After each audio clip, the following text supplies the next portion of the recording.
Who were the ancient peoples of the world? And what did they know? Egyptology tells us that the pyramids were built around 2500 BC. Is there evidence that the pyramids could be much, much older? Has traditional science been able to explain why the pyramids were built? Or is it a puzzle yet to be decoded?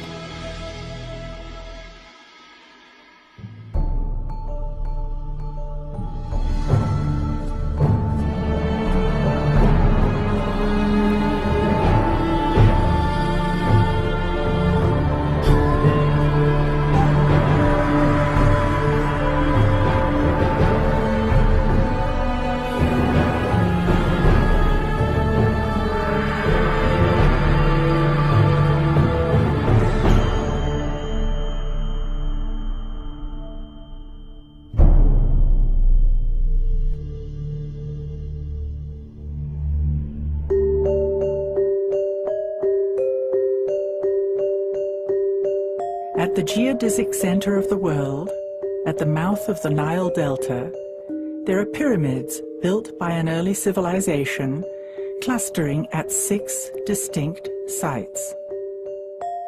One pyramid is up a mountain. It can be seen from space.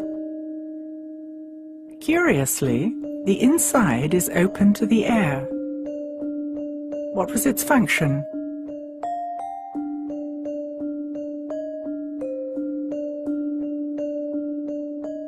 Most people are familiar with the Giza Plateau and the Sphinx, but are not aware of their connection to the other sites.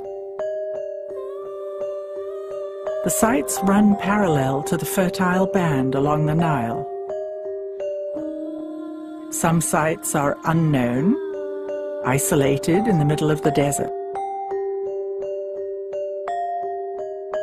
Other sites are known, but are only partially excavated.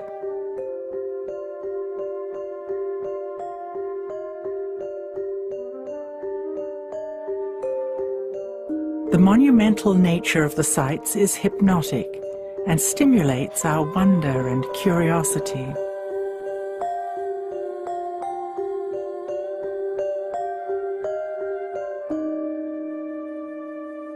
All the sites show evidence of sophisticated engineering, advanced technology, and monumental architecture.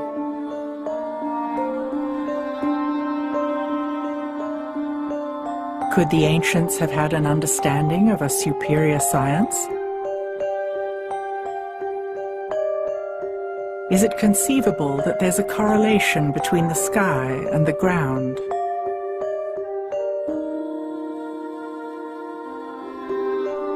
Why do we understand so little about the Egyptians? We are told their technology was primitive. Yet the temple walls show the ancients making precise calculations. There is plenty of evidence that paints a fuller picture. Let's go and see for ourselves.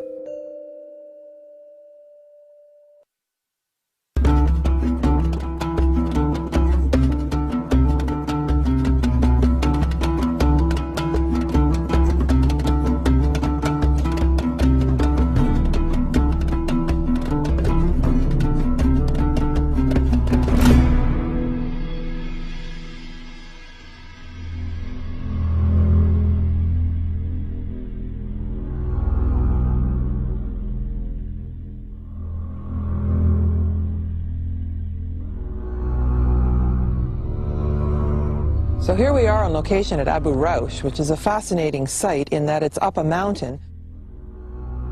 This is a pyramid like no other, open to the air.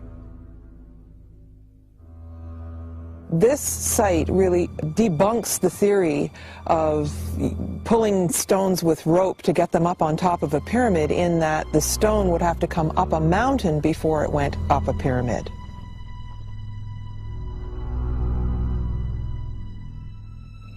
This site is largely isolated and abandoned, and many people don't even know it's here. There's no booth, there's no guard, there's nobody up here. And I think it's meant to be largely forgotten because it really comes head to head with the theory about the way the pyramids were built.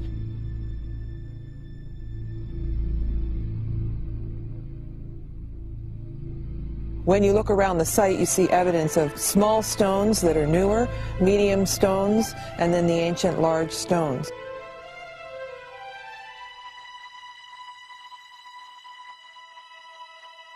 At Abu Raush, we can see evidence of machine tool marks.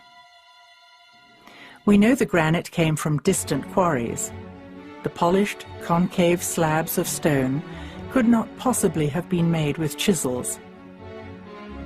This is not the only example of machine tooling.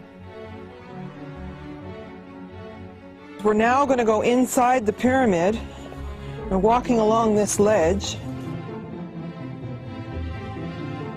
And what we'll see is there's a passageway here that goes down into the pyramid, even though it's open and exposed. So let's go down.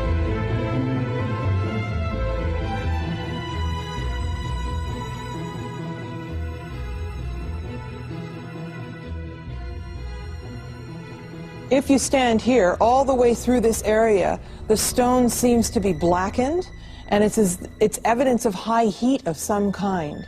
I tend to think this was going on during the ancient times, but it's still very curious. There's a pit here, and the stone's obviously broken, and I think that they were heating something.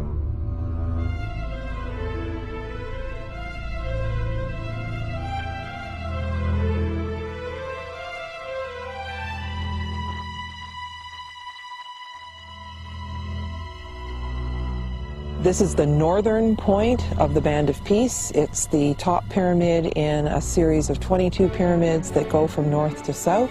So we're now north of the Giza Plateau.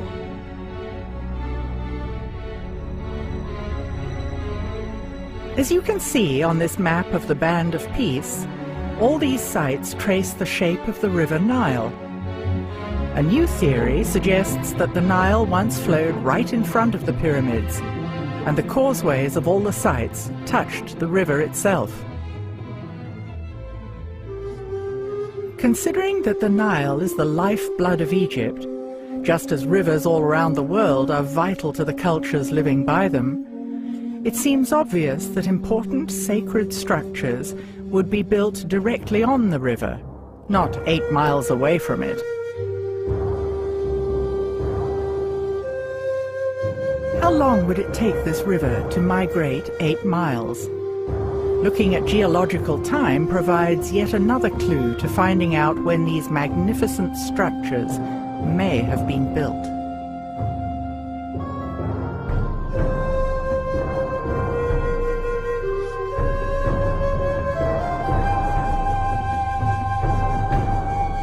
This probably was a seabed, and that the mouth of the Nile started here and that moved along in front of all these pyramids. One of the features of each of the sites in this area is that you can see the pyramids of the next site from the original. From here, the volume of the Great Pyramid and the Second Pyramid look the same. When we get to the next site, we see the volumes are obviously different.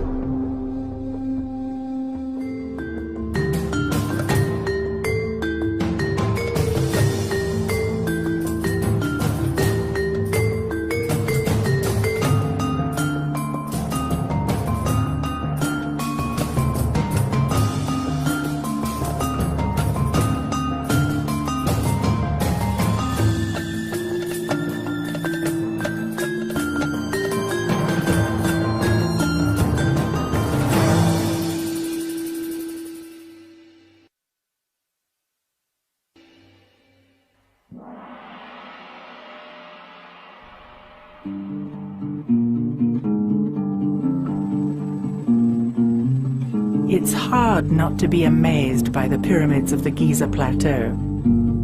The Great Pyramid covers 13 acres. It was constructed of 2.3 million stones weighing up to 200 tons each. must have had a level of engineering science that it was unbelievable. Indeed, they managed to have an order of which they based on this so-called cosmic order, which lasted for 3,000 years. No other civilization has done this. Why is ancient Egypt still so mysterious to us? Are we looking in the wrong place? Or are we looking in the wrong way? We look at everything through our sociocultural context, and so it's very difficult for us to look through that and see another possibility for how life could have been. And we also have to be willing to depart from our own traditional ways of looking at things. That's what's really stopping us from understanding the ancients. We may need to reconsider what we've been told and what we think we've seen.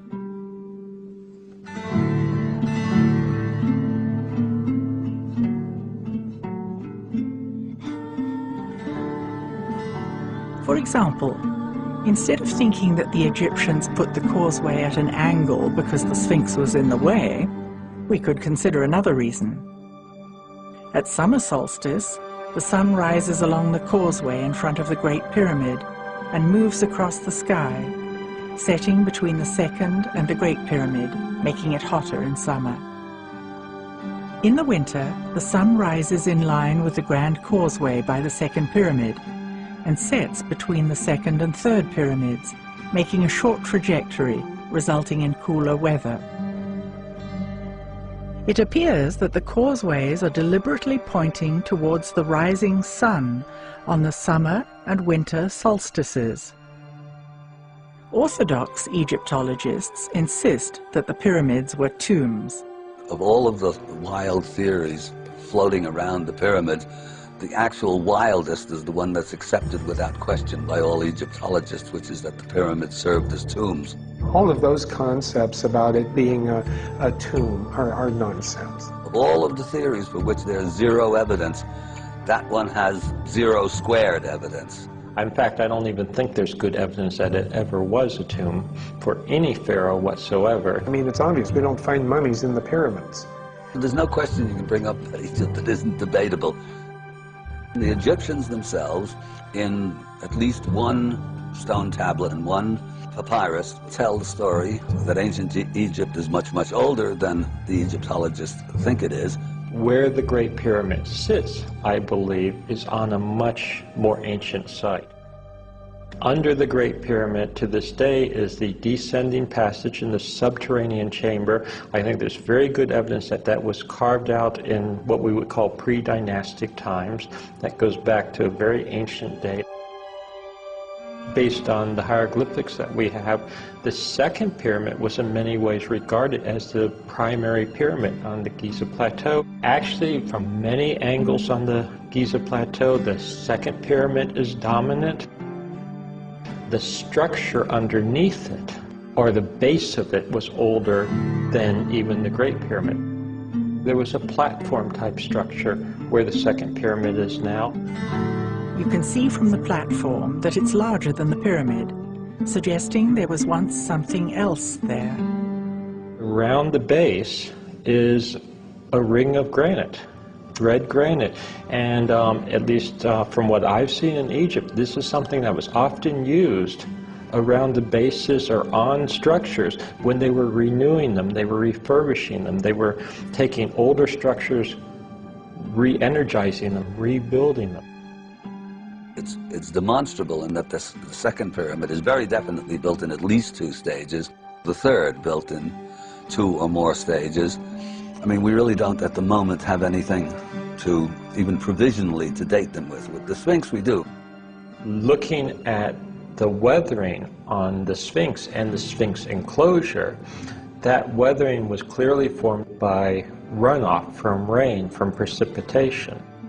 We have the severe weathering, which 99% of the geologists of the world who've heard our evidence concur that it is indeed water weathering and precipitation induced. So it has to have been done by heavy rainfalls in the distant past, and the question then is, how distant was that past? That runoff is coming from up on the plateau. Follow up the plateau northwest of the Sphinx, you ultimately hit the Great Pyramid. The natural topography is the water would run down the back of the Sphinx enclosure, and that's where you see the greatest amount of water precipitation weathering. To have that surface hydrology, you need to have the plateau relatively intact. Now, if you look, currently there's a big quarry interrupting the water flow. So we know that the water flow that was causing that weathering had to occur before that quarry existed. That quarry is well known Egyptologically by inscriptions, etc. That was a quarry that was used when the Great Pyramid was built. So that means that the Sphinx must have been carved earlier.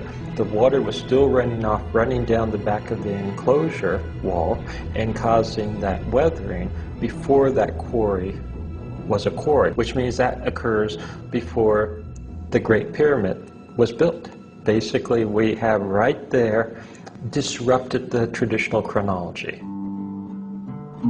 Even Egyptologists agree that the Giza Plateau has a unified ground plan. How does the Great Pyramid display evidence of this correlation? I do think when it was what we would call partially built, it was used as an astronomical observatory.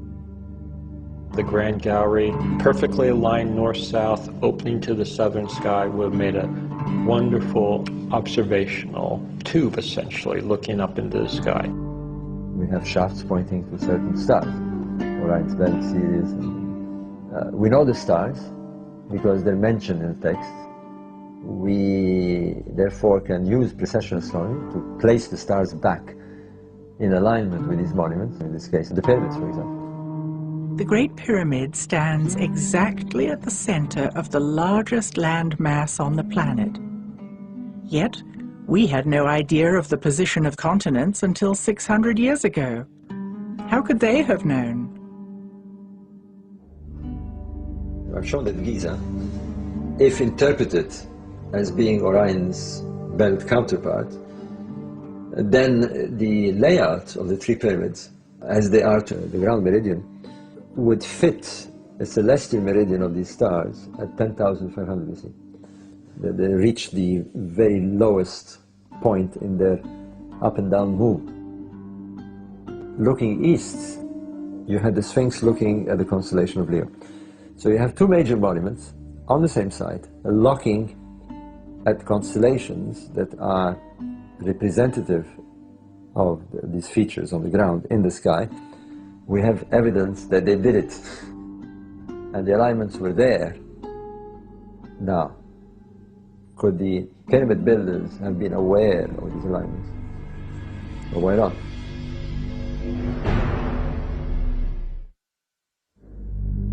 With this evidence, it would seem that it's time to rethink what we've been told.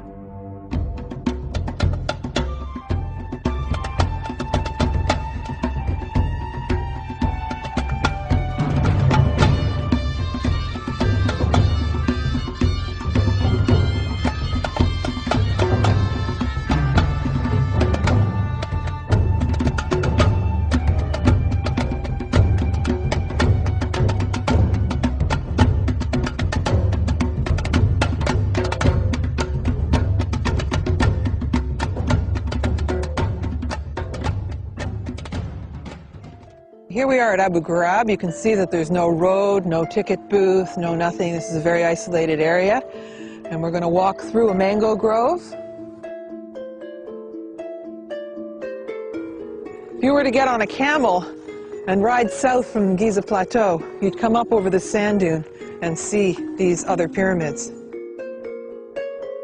So as we approach up here, you see a pile of rubble, but really what it is the base of the largest obelisk that ever was in Egypt.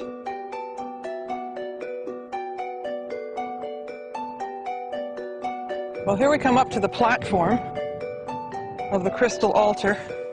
You can see that it's made of quartz, if you look up close here.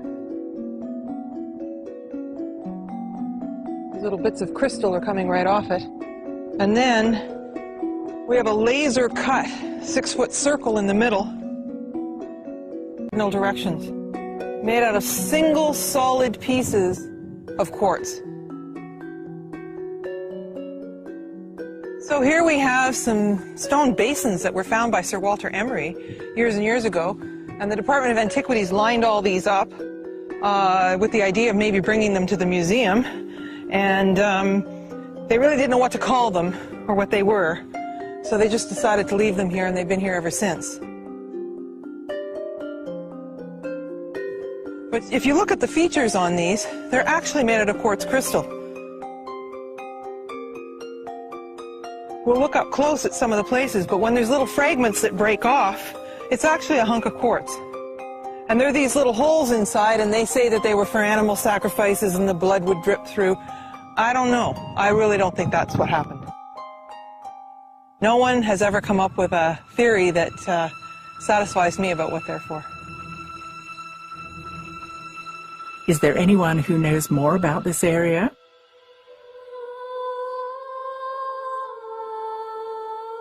Hakim Awiyan is an indigenous wisdom keeper who was born in the village of Abu Sir. He trained in Europe as an archaeologist. Hakim lived his whole life in the area known as the Band of Peace.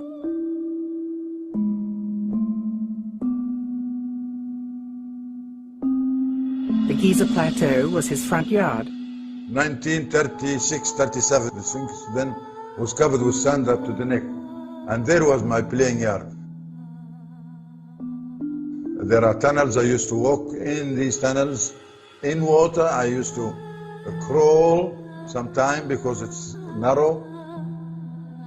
At Abu Jarab, we have a crystal altar, a round disc in the middle of 4, a symbol of Hotep, and the word Hotep means peace and food.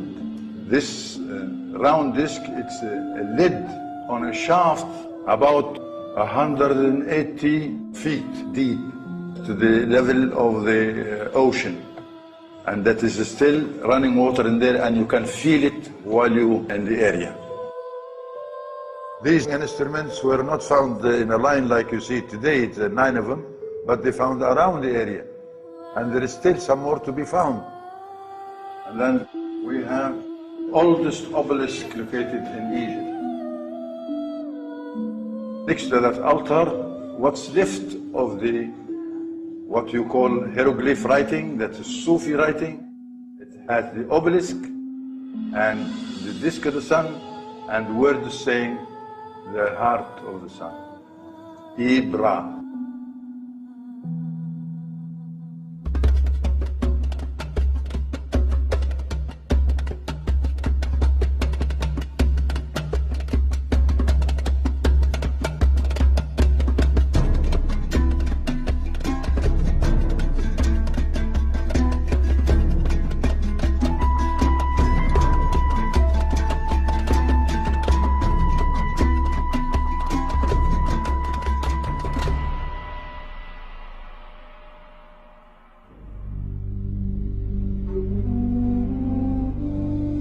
Arriving at Abu Sir, we can imagine the ancient priests and priestesses who trained as high-level initiates here.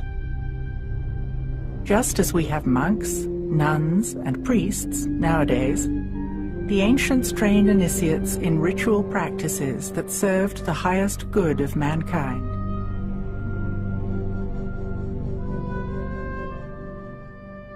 Here we are at Abu Sir, and it's very obvious. You can see the old riverbed. You can see the pyramids of Saqqara and the pyramids of Giza from here.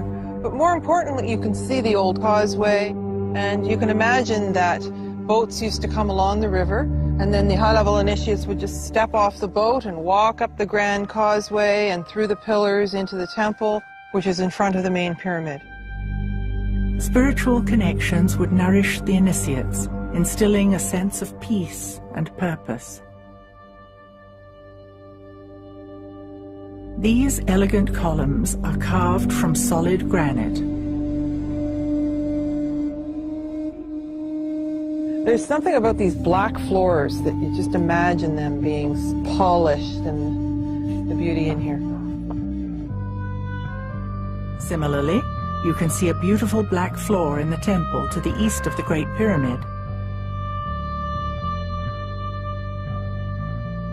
The rituals of ancient Egyptians were dictated by the stars. For example, the ancients tracked the movement of the most prominent star in the night sky, Sirius.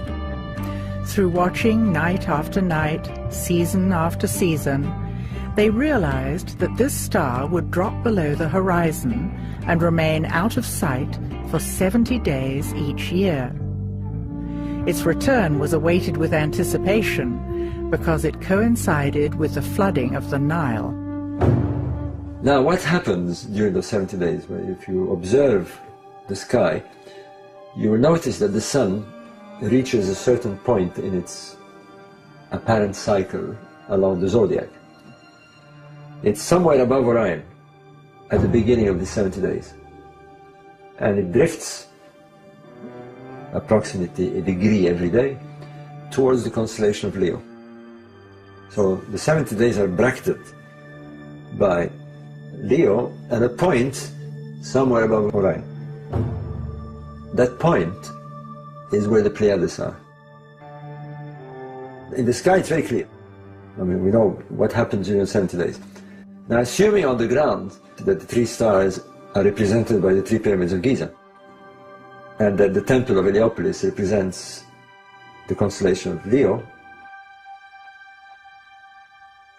then you have another feature.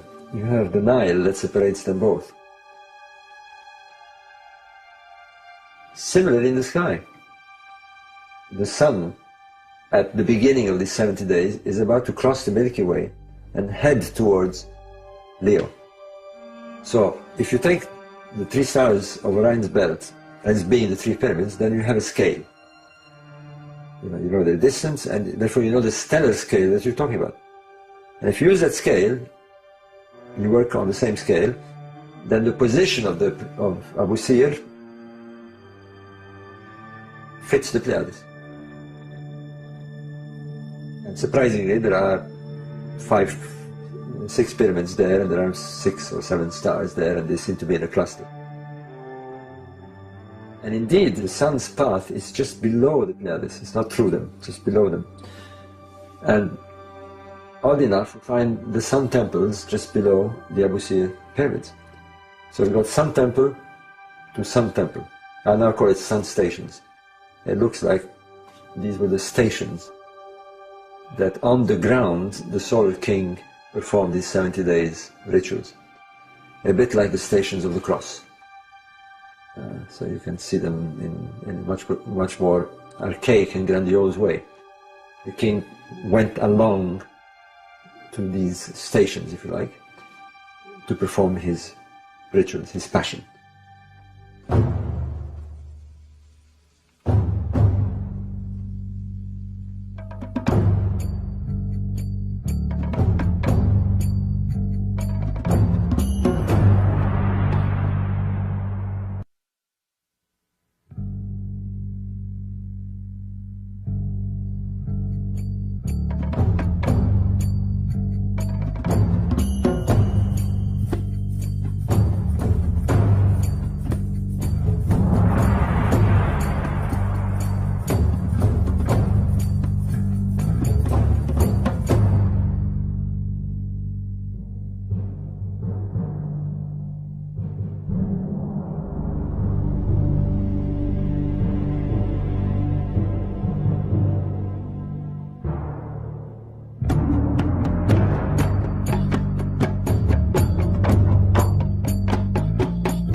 Here we are at Saqqara.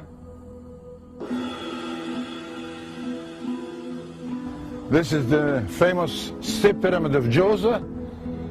Djoser is a title to the king of the third dynasty, 2900 BC, roughly, said the books.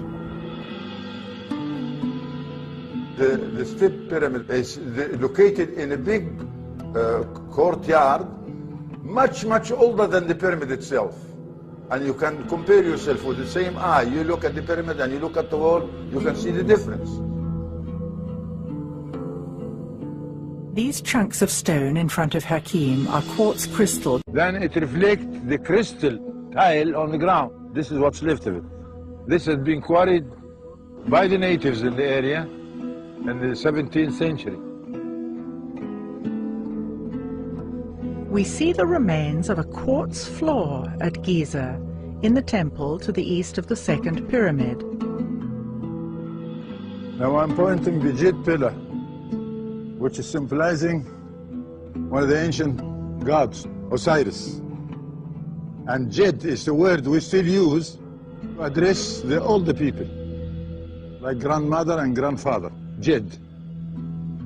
It goes back to the story of Osiris and his brother Seth, the bad guy, who put Osiris in a coffin, threw him in the ocean. The ocean took him place Phoenicia, Lebanon today, and there is the cedar tree grows, and the roots of the cedar tree captured this coffin till it has been found by his beloved sister Isis. She cried, her tears touched his body, and they lived together again for a short while, short enough to make a baby with the name of Horus. The story of Isis, Osiris, and Horus is fundamental to Egyptian cosmology. Isis is connected to the star Sirius, and Osiris is connected to the constellation of Orion. Horus is their prodigal son. I'm going to take you now to see that hospital, the healing with the sound. Stories about ancient healing techniques were passed down from generation to generation by the elders. Hakim explains how sound played a part in diagnosing and healing patients. That line of construction you see like 3 chambers, it's what's left of the house of the spirit. And it's a healing system with a sound. It's a medical investigation table. And the patient have the right to use either side of the stairs. One on the right, one on the left. So he have to follow, or she have to follow her own antenna to climb up there and choose the point where she stands. Because each point is connected to a cheek chamber. We have 22 of them, 11 on each side, no ceiling. And when you go inside, you can see a niche where the physician put his head in the niche to see what's the matter with his patient laying on this table. And that works with the sound. And the sound, the source is running water in a tunnel underneath here. So it's a big map of tunnels underneath here. Let's consider that the pyramid sites along the Band of Peace are sophisticated harmonic structures, not only mirroring positions of the stars, but designed to replicate harmonic cavities of the human body.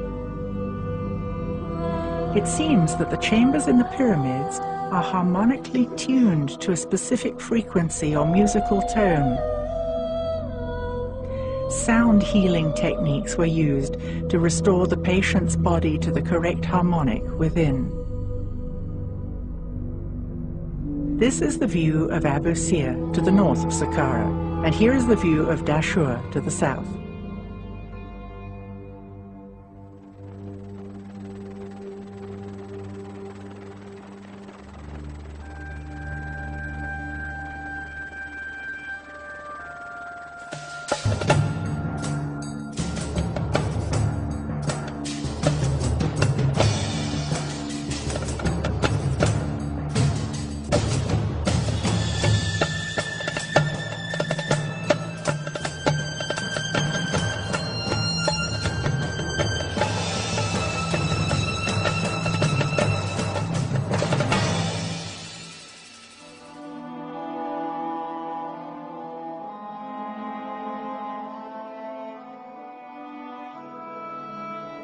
Here we are on location at the Bent Pyramid.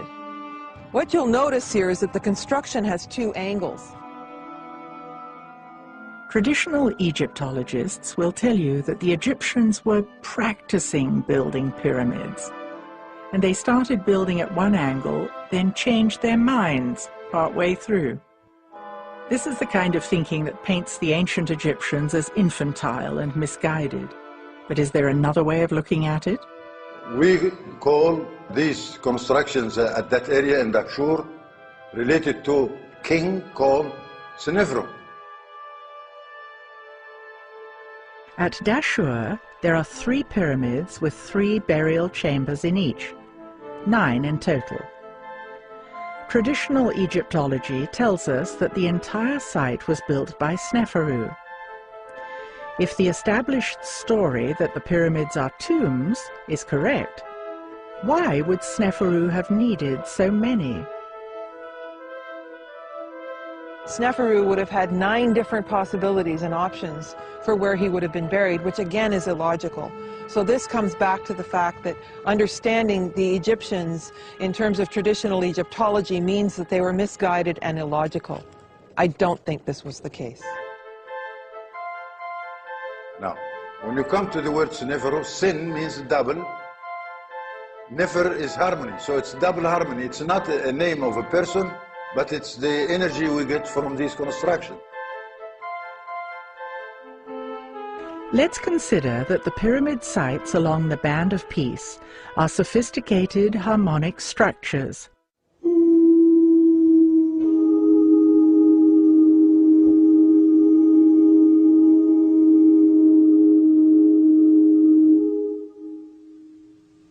It seems that the chambers in the pyramids were harmonically tuned to different frequencies or musical tones.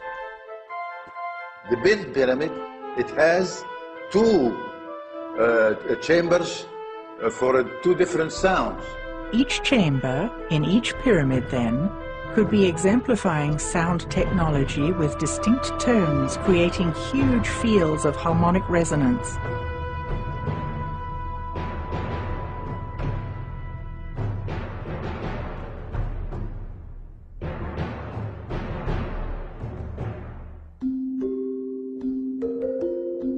At Dashur, we have the Red Pyramid and the Black Pyramid. The Bent Pyramid is covered in white Tura limestone. So we have red, white, and black. Maybe this is a clue to the Giza pyramids also having distinct colors in the past. It would seem that the Great Pyramid would have been shimmering white with its casing stones. The Second Pyramid still glimmers red. And the Third Pyramid has the remnants of black stones.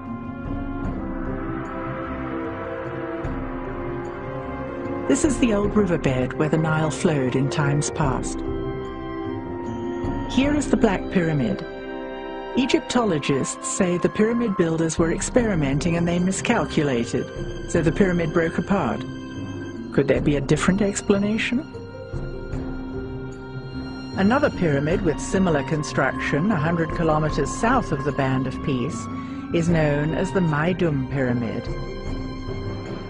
Today, when you walk around Maidum Pyramid, you will find out that on the ground is a coat of black color flint.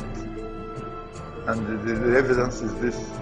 When you pick up one of these flints, you see it's black at the top and the bottom is a different color. And there is a catastrophe happening over there. I want you to look at the ground. You can see a coat of smoke affect the flints on the ground. Maidum is not the only place that looks as though there was an explosion. Look at this giant crack in the solid stone of the Red Pyramid. It would have taken a huge force to crack the solid rock. There is a crack in the subterranean chamber in the Great Pyramid. And there is another one in the Grand Gallery. There are weird chemical burns in the Red Pyramid. What could have caused these? Old photos of the King's Chamber in the Great Pyramid show the stone as black. The room was cleaned and restored, and now we can see the walls are pink granite. The granite sarcophagus has a broken corner, and the wall next to it has a giant crack. The granite sarcophagus has a broken corner, and the wall next to it has a giant crack. What kind of force could have caused this? Is the Department of Antiquities erasing evidence under the guise of restoration? Where did we get the history of Egypt? Herodotus was a Greek historian in the 5th century BC. He wrote from his perspective with help from local people, and we have been repeating it ever since. It's a fake story. I want you to know yourself, to wake up, to wake the senses and look carefully what you are looking at. What have you seen of the pyramid today? That's what's left of it. Being abused. People quarry stones from there. Anybody can go and pick up stones and to build a church, mosque, house, palace. It's not taken good care of by our Minister of Culture and Antiquities Department. I have to say this. The story leaves many questions unanswered.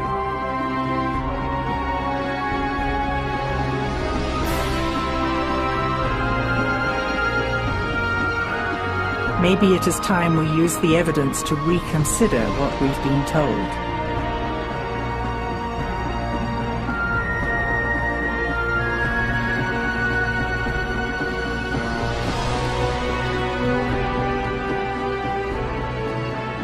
We need to look with fresh eyes and use a different time frame to reconstruct the story of ancient Egypt.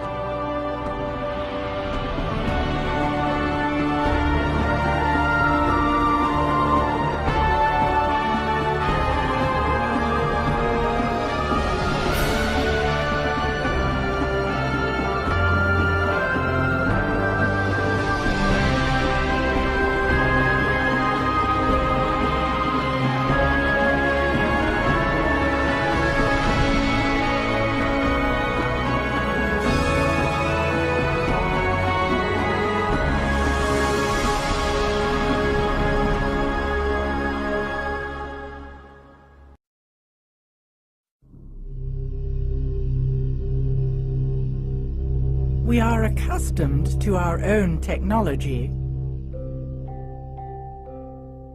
and find it difficult to recognize that the ancients may have had sophisticated technology of their own.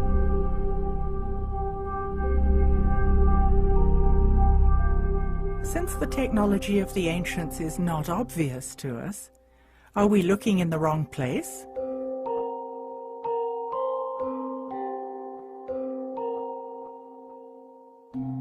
Could it be they had power systems, but they were entirely different from ours today?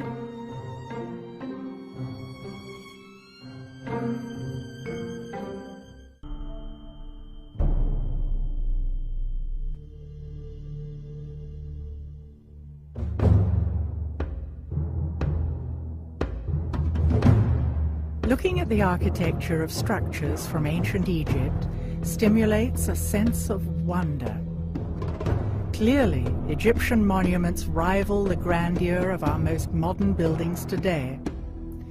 Yet we are taught to believe that we are the ones with knowledge of high technology, something the ancients could not possibly have had.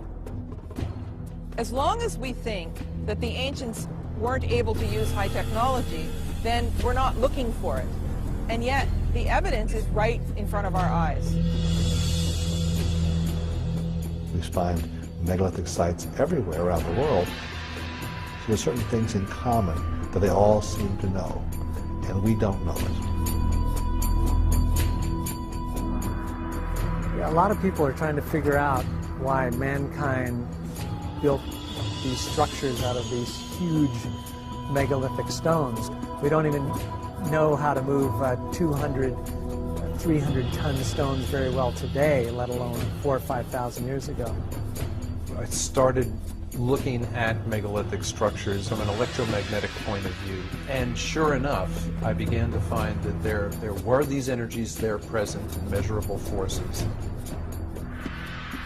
Strange things happen sometimes in sacred sites, and those are clues that the physics that we're taught in school is not everything. For thousands of years, the pyramids and the Sphinx stood as sentinels on the open desert. Yet, in recent years, a 20-mile wall, 14 feet high, was installed around the enormous site of the Giza Plateau.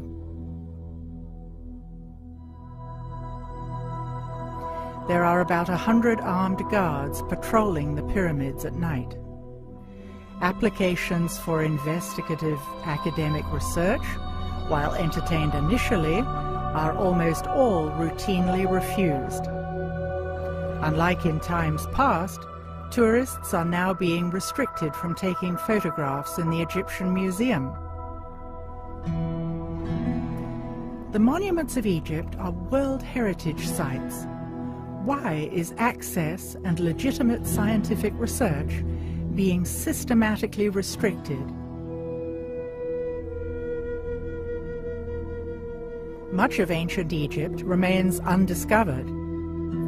Satellite images show traces of buried structures that are still not excavated. In the name of protecting sites, are Egyptian authorities preventing us from learning the truth about our ancient past?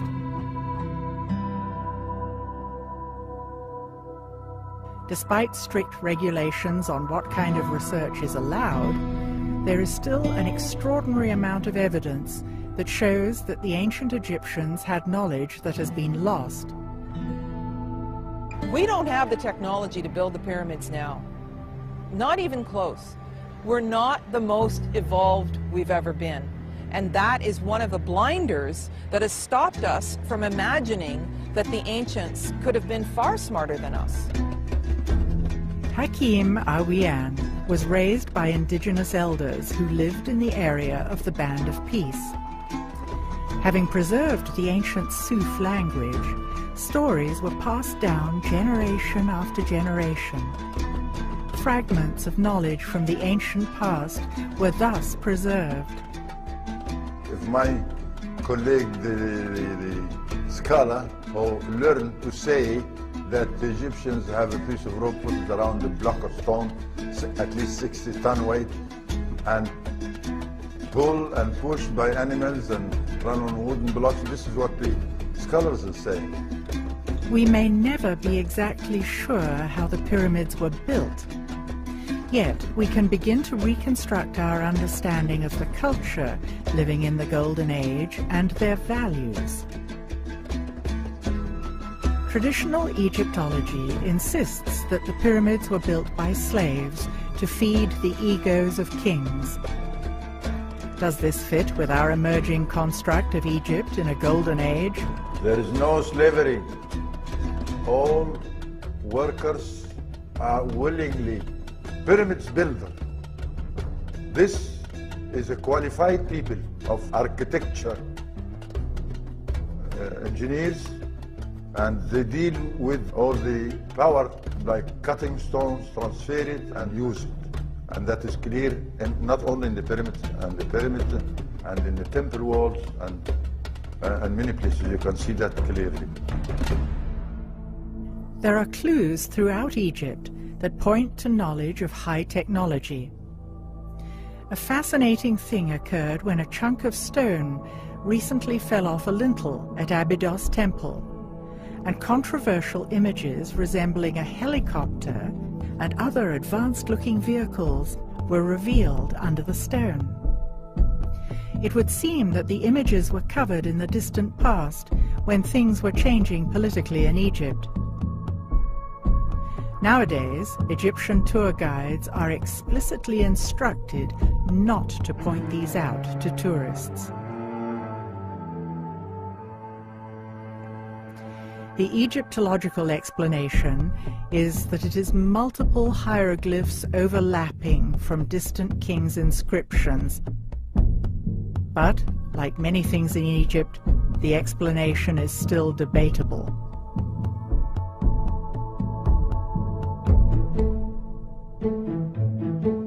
Another controversial object that Egyptologists merely deem impossible is the artifact commonly known as the Baghdad Battery, that generates a mild electrical charge. Similar ancient artifacts that match these objects have been found in Egypt.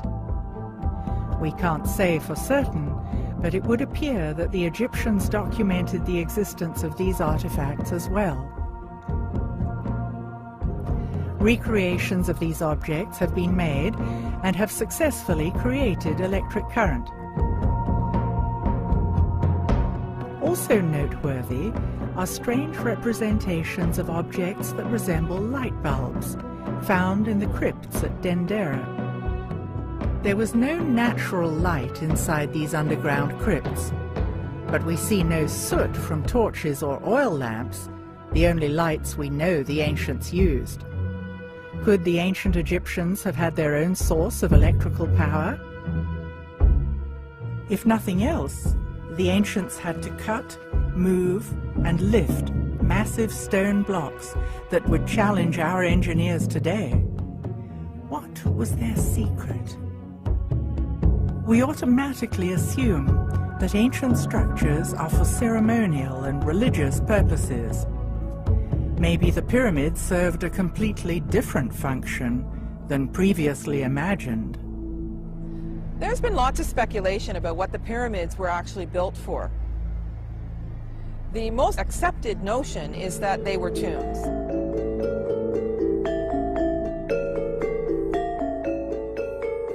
Much more complicated situation with the Great Pyramid than most people understand or most people believe, including a lot of Egyptologists who see it simply as a tomb for the pharaoh Khufu. That idea is childish for the following reason. I mean, it's obvious, we don't find mummies in the... And of course, not finding a single mummy in any of the pyramids doesn't seem to deter the people who think that that's what they were for. Yes, there's something that's sometimes referred to as a stone sarcophagus or copper in it, a beautiful granite structure, but that doesn't prove definitively in my mind that it was ever actually used for a tomb. It may have been used for many other purposes. Pyramids were built not as a tomb. There are some pyramids built in a different construction, like the one in Saqqara State Pyramid, that is tomb. Look at the obvious difference in construction between the Step Pyramid and the Great Pyramid. The difference in style of construction would logically indicate they were built in different time frames. The buildings we know to be tombs, like the Step Pyramid at Saqqara and the flat-topped mastabas also at Saqqara, are very different from the smooth-sided pyramids at Giza and Dashur. Typically in Egypt, older constructions are built of larger stones. New constructions are built of smaller stones. Also, in archaeology, older structures are deeper. Newer structures are found closer to the surface. Every other tomb that has been found is highly decorated with names of the occupant. The inside of these pyramids seems solely functional and not decorative at all. But if we stop altogether and say, okay, if they weren't tombs, what were they? What are the biggest structures that modern man builds on the planet? The biggest, most awe-inspiring structures we create are hydroelectric dams. Why are we willing to invest such awe-inspiring amounts of labor and effort in constructing those? Because we know we're going to get a very valuable physical return in the form of electricity. And by comparison, I wonder if the ancient megalith builders weren't willing to invest such staggering amounts of resources by even smaller populations because they knew that they could get something very physical and worthwhile back from it. People are fascinated by Egyptian monuments. and some report the energy is palpable at these sites. Is it possible to confirm this energy through scientific means? What I've been finding in the last 20 years of research, a lot of experiments have been done that show that there's a certain type of energy that does not exist in our current science. It's unknown with our current science. We call it subtle energy. Well, this is a whole new trend of thought in looking at ancient structures, that maybe the ancients understood subtle energies. So this appears to be a technology that may have existed in megalithic societies. You know, these societies that built things out of big stones. It makes sense that you could motivate an entire population to invest so heavily in building these structures, I think. And I don't mean to say by any means that this is the only purpose of the megaliths, but I think it's pretty clear that it's at least one of the primary or one of the important purposes for building these structures. You find megalithic sites everywhere around the world, and there's a tendency to make circles or certain types of formations. Megalithic sites occur all over the world. Is their placement random, or does the location of these sites reveal yet another hidden layer of ancient knowledge? One thing I've found looking at different megalithic structures over a few continents in numerous places around the world, overwhelmingly these places, the pyramids, the Stonehenges, etc. of the world, were placed on ground where an unusual type of geology naturally concentrates the regular daily natural electromagnetic fluctuations that occur everywhere on the Earth each day. You go into England, for example, the ley lines that cross England, the Michael line, which is hundreds of miles long, that crosses England, that carries this energy along that line. It will therefore generate electric currents in the land called telluric currents in the straight geological sense of that word. And those occur everywhere on the planet. We know that this ley energy, this subtle energy, passes along these lines. There are certain special types of geology that will magnify those several-fold. And that's where we found the megalith builders preferred to put their monuments. And typically where lines cross, where you have more than one line intersecting, temples were often built. These are called conductivity discontinuities, which sounds highly technical, but it's merely the place where one area of ground that has a good ability to conduct electricity meets another area of ground that has a lesser ability to conduct these natural electric currents. The Chinese had the same tradition. They call them dragon lines. It was illegal for a commoner to be buried on such a line. A king had to be buried on such a line. They put palaces there. There's a whole series of sacred sites that are always built on lines like this. I want to say in this area about the location of temple. You have to have symbols appear on the ground. When it's seen, then this is the place where people naturally come to get more healthy energy from that spot. You know, energy pumps from the earth. And it appears as though they were attempting to control the flow of this energy and use it for their own purposes.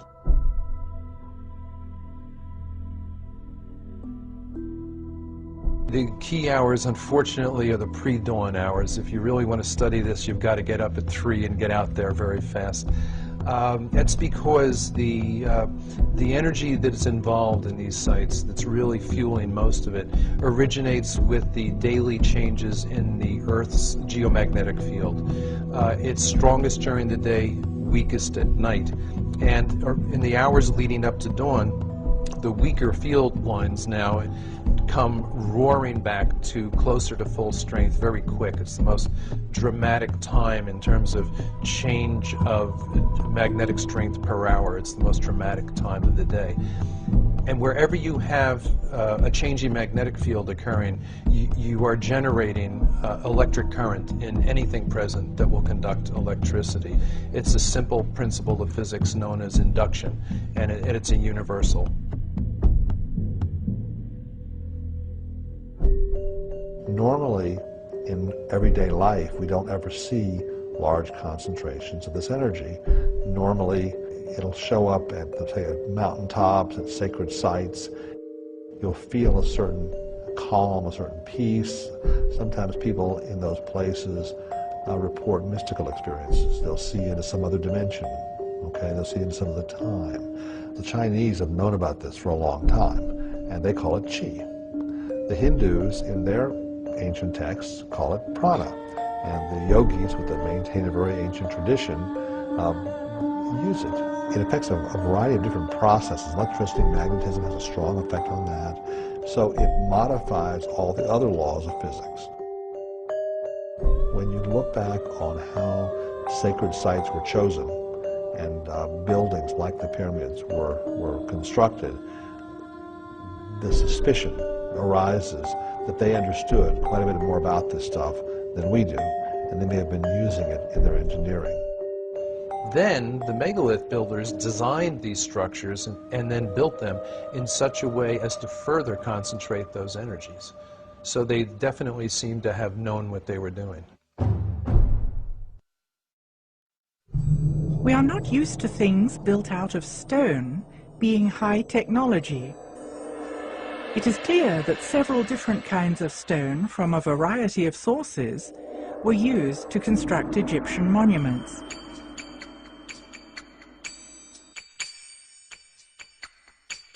Did the distinct qualities of the stones serve a special purpose?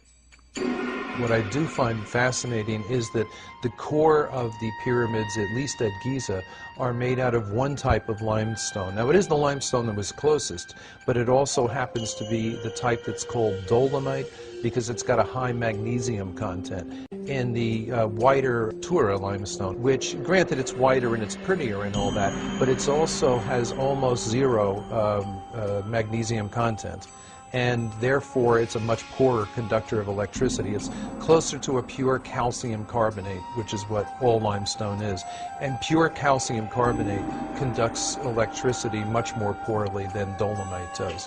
It's interesting to me that those outer stones were the ones that they cut so precisely that all these thousands of years later you still can't get a razor blade between them. Because basically what we've got here is we've got a situation with a highly electrically conductive core of those pyramids wrapped in what is effectively a very effective insulator. Why the granite in the passageways, you know?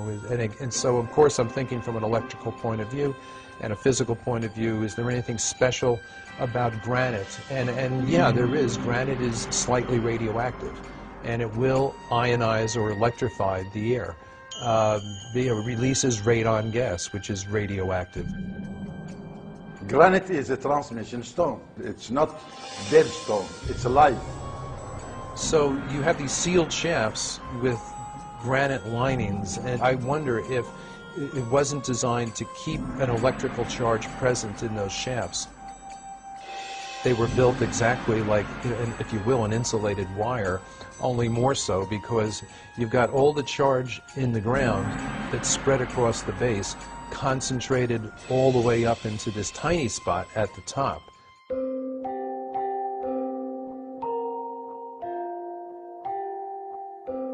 We find similarities in three different constructions. The one at Giza here, Valley Temple, and one at Abydos, and another one abroad in England, the Stonehenge. Same material being constructed with, and same way and same technique. But the construction there, it's built in addition to have the water, because it's water bed.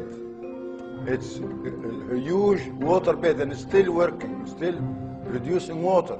In Egypt, you do have a similar situation to England in that you have limestone aquifers under the monuments. An aquifer is an underground layer of porous, water-bearing rock. Water flows through the aquifers as rainfall, or when rivers and lakes flood, the water drains into them. And movement of water through limestone or chalk aquifers is known to produce electrical charge by two different processes that are self-reinforcing. And I've personally measured this for a week at a stretch at Silbury Hill in England, for example. Right before and after thunderstorms, as the water is sinking into the ground, we measured the increase in ground current, the change in the magnetic field as that happened, etc.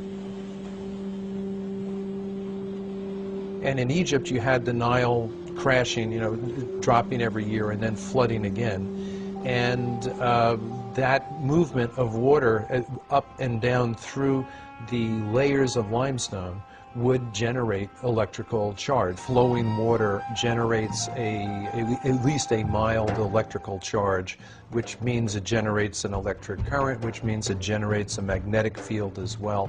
So if you were looking to give an electrical charge, a little boost to, say, a mound or something like that, it makes a lot of sense to have it at a minimum running water. And in fact, at Tiwanaku on the south shore of Lake Titicaca, their biggest monument, the Akapana Pyramid, was terraced in such a way as to have the water come down in waterfalls that alternated outside the pyramid, inside the pyramid. But that kind of falling water generates enough electric charge that one of the common school physics experiments is you can, in your own sink at home, if you can divide the stream of water coming out of your faucet into two separate streams, you can take a little LED indicator light and put it between the streams, and it'll generate enough electricity that maybe every 20 seconds or so the light bulb will come on. And then the question is, did some of those layers of limestone run up the Giza Plateau? And they did. And they did, come up to the surface underneath where some of the pyramids are located. The idea would be that it would be the rising and falling of the Nile that would produce this electric ground current by moving through the different layers of the limestone aquifer. And when there was a dip, say, in that supply, maybe that's when the ionized air in the granite shafts and galleries could help keep the process going, if you will. I tend to wonder if the electrified shafts might not have been able to act in a similar fashion to your car battery when you come to a stoplight. Normally, your battery is not being used when you're driving your car. The alternator provides all the juice. But when you stop and that alternator is turning very weakly, that's when you want the battery there to keep everything going so your engine doesn't cut out.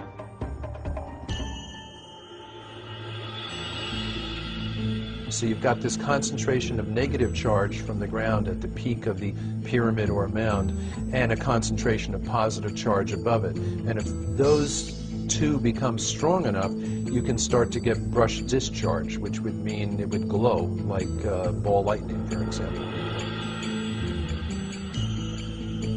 It's a theory. Why in the Great Pyramid is there no frescoes, there's nothing, no decorations at all? Now, some people have proposed the idea that the pyramids are actually energy machines. And so I liken this to the fact, like, you wouldn't put a decoration inside your oven. I was talking with a woman who had spent some time in the Great Pyramid, and her comment was, it felt like I was in a machine. She said it was not like this, oh, it's a wonderful shrine. She said it felt very functional.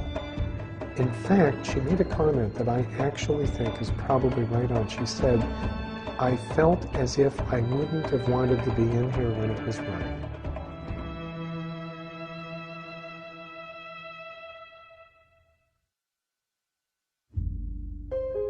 Invisible, subtle energy occurs around us all the time and is measurable by science.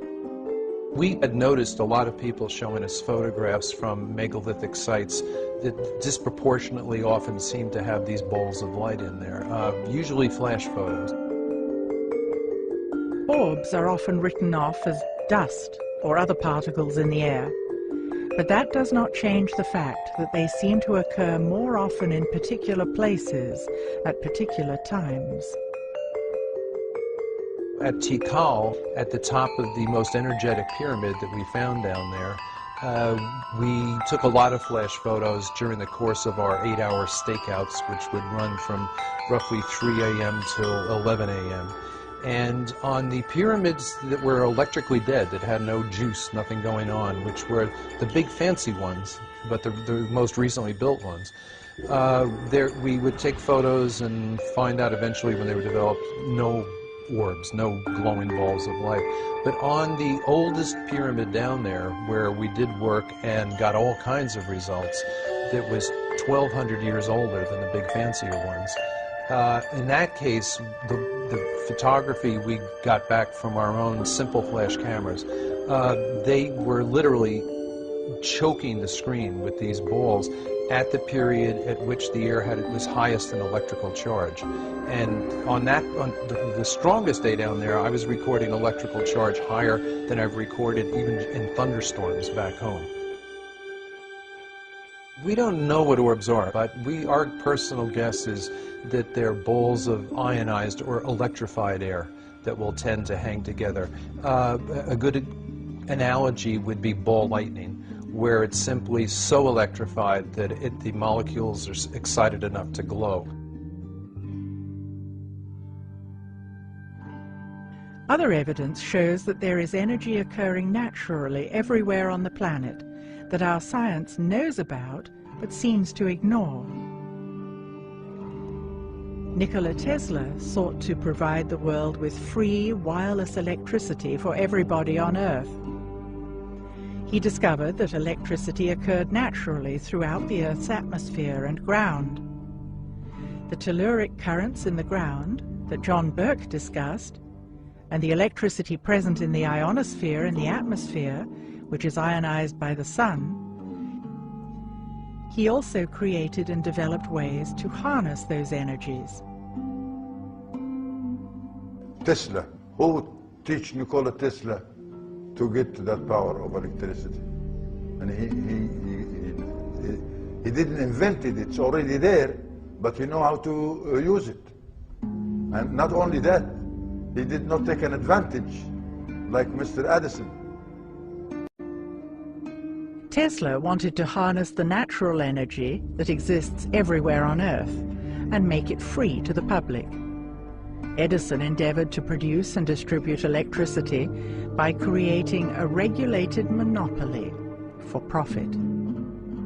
He became rich and the people more light into their homes.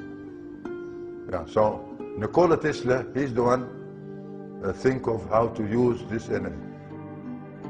Between 1901 and 1917, the Tesla Tower was built on Long Island as a wireless broadcasting system for telephone and electrical signals. Interestingly, it was constructed on an aquifer with descending passageways and tunnels beneath it. At the time, few understood how it worked. Tesla's funding was ultimately dropped by J.P. Morgan because Tesla wanted the wireless electricity to be free, and therefore J.P. Morgan couldn't make a profit. So even though Tesla's genius was seen by many, he was still driven into obscurity.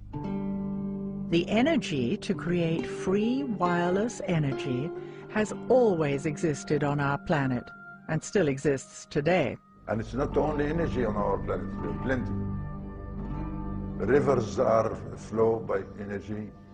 Tsunami is energy. Frequencies are energy. If we have the electricity now, it's based on explosion energy. Now, the sound energy based on a technology different from the explosion energy, and it's known as implosion energy. This energy was not the kind of energy that we have that pollutes. It was a completely passive energy that had no byproducts. The energy we use today is generated by combustion and is non-renewable. It is called explosion energy and leaves exhaust and pollution. Our system all over the planet today is based on the explosion energy. That's why the petrol is too expensive. In contrast, implosion energy, like solar panels and wind power, is clean and renewable. we are beginning to realize that we need sustainable energy. Implosion energy, very simple. All what you need is the beam of the sun on a running water. Not just running in a straight line, but in a zigzag. And that's, you find all the tunnels are in a zigzag form for such a purpose. In addition to the limestone aquifers underneath the pyramids, there is evidence of a network of man-made tunnels. As a boy, when I'm living in my house, which is a few hundred yards away from the nose of what we call the Sphinx Tefnuti, this was my playing yard, and I know tunnels. I walked in these tunnels, I swim in these tunnels, I crawl in these tunnels, and I know that this is one way of creating energy.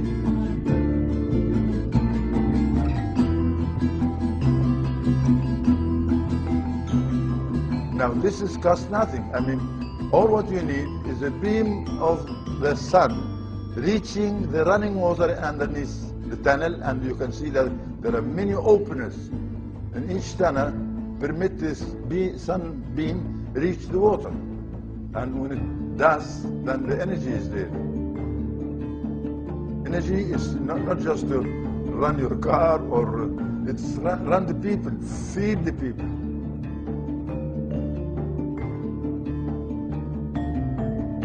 If the pyramid fields of the Band of Peace and the network of underground tunnels are still there, why don't they generate energy the way they used to? In the condition of the pyramids now, stripped of those smooth insulating outer casings, it's going to leak electrical air about as well as a car radiator radiates heat. I mean, it's almost perfectly designed to weaken that, and yet still you get these reports of people like Siemens, who was one of the pioneers of electricity, and he's an Englishman. There's even a unit of electrical, I believe, resistance named after him called the Siemens. He was on top of the Great Pyramid, I think, during the 1880s, and they began to notice that when his Arab guides stood up and spread his fingers, they'd hear a ringing.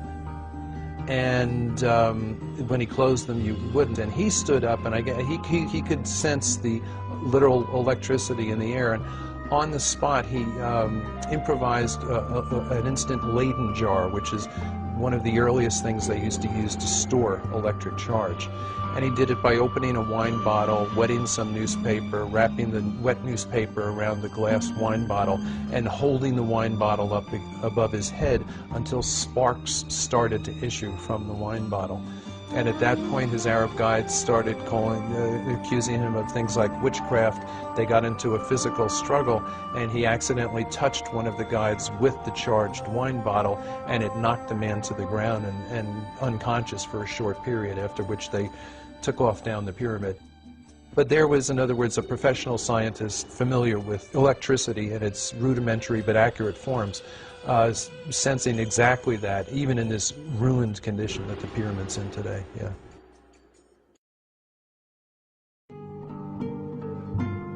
If you come to the Egyptian Museum, there is an item over there known as the schist disc, found by Dr. Walter Emery, and he said, or he thinks that it could be a vase for a lotus flower. No.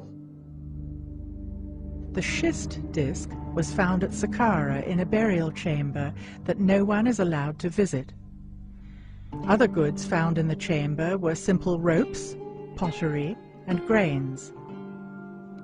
The disc shows clear evidence of sophisticated technology in the way it was built, and it seems out of context with the rest of the grave goods.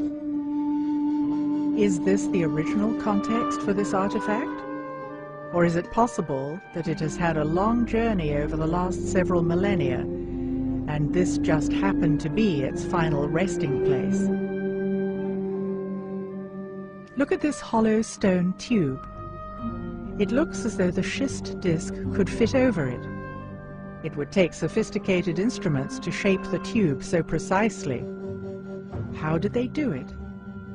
To cut the stone. This is by a sonic cut with no metal instruments like bronze chisel or this. No, it's another stone. And this other stone, it's the hardest stone you can find, which is the diamond. There are pieces of stone lying around that show concave shapes that actually have the machine tooling marks on it. The evidence of the high technology is right in front of us. Look again at these quartz objects. Aside from their unique and amazing shapes, could they have had another purpose? Today, quartz crystal is used as the basis of all kinds of modern technology. It is most commonly used in crystal oscillators. Technology uses oscillating frequencies from tiny quartz crystals that vibrate at certain speeds, with a signature vibration for each device. AM/FM radios, CDs and DVDs, computer processors and Ethernet rely on quartz crystals. Could it be that the ancients were tapping into this technology and using it on a much larger scale, in a way we can only begin to imagine? Of course, we can't say for certain, but based on what we've seen, we can theorize. Energy can be created and manipulated in many ways. It is the lifeblood of a civilization, and therefore an important resource. In Egypt, there are 67 constructions all along the Nile like sails. And for those who has the eye, they can tell from the shape of that construction. The straight form of angles, that is a pyramid or a construction for energy, a plant for energy. That's what we have. A theory that's always struck me, that they were intended actually to somehow or another spiritualize the whole civilization. In other words, to provide a widespread, high level of energy that people needed because a descending age was upon them. And I believe what the pyramid and other certain other structures were constructed for was to basically act as a kind of the equivalent of a street light. You know, if you're in a neighborhood that's maybe not the nicest neighborhood, and it gets dark at night, you like to have bright lights go on. And that's effectively what the Great Pyramid was. Now, these were not lights that illuminated it so that people could see where they were going. It was basically a device, a generator for, if you will, broadcasting and transmitting throughout the planetary structure a type of field which uplifted the entire humanity. And maybe those pyramids were built in some sense or another to stay the decline. Let's call them in some sense or another spiritual granaries designed to somehow store an emotional or spiritual or psychological or some sort of energy that was needed to keep people from becoming the total barbarians that they subsequently became. We had the ability to basically prop up humanity for a while using the system, but what we saw was the street light eventually went out.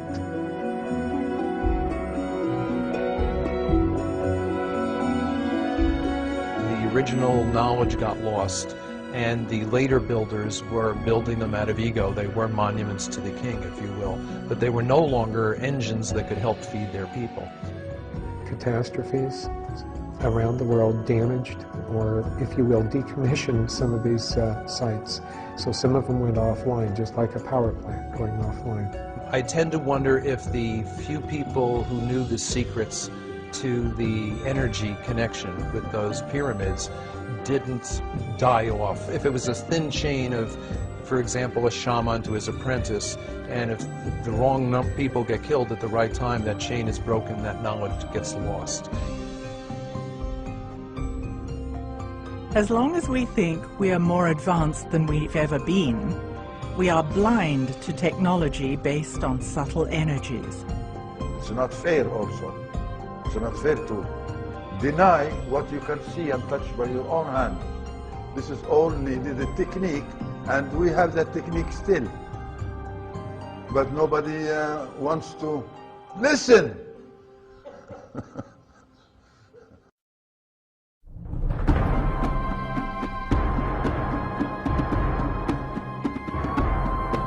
Why were the ancients so interested in the motion of the stars?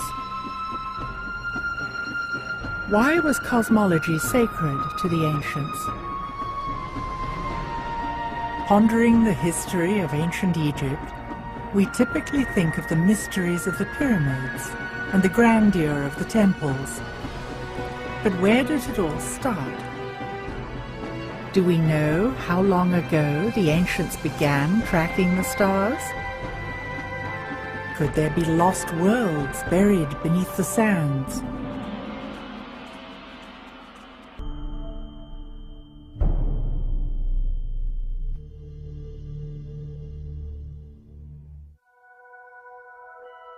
Cosmology is the study of the universe in its totality.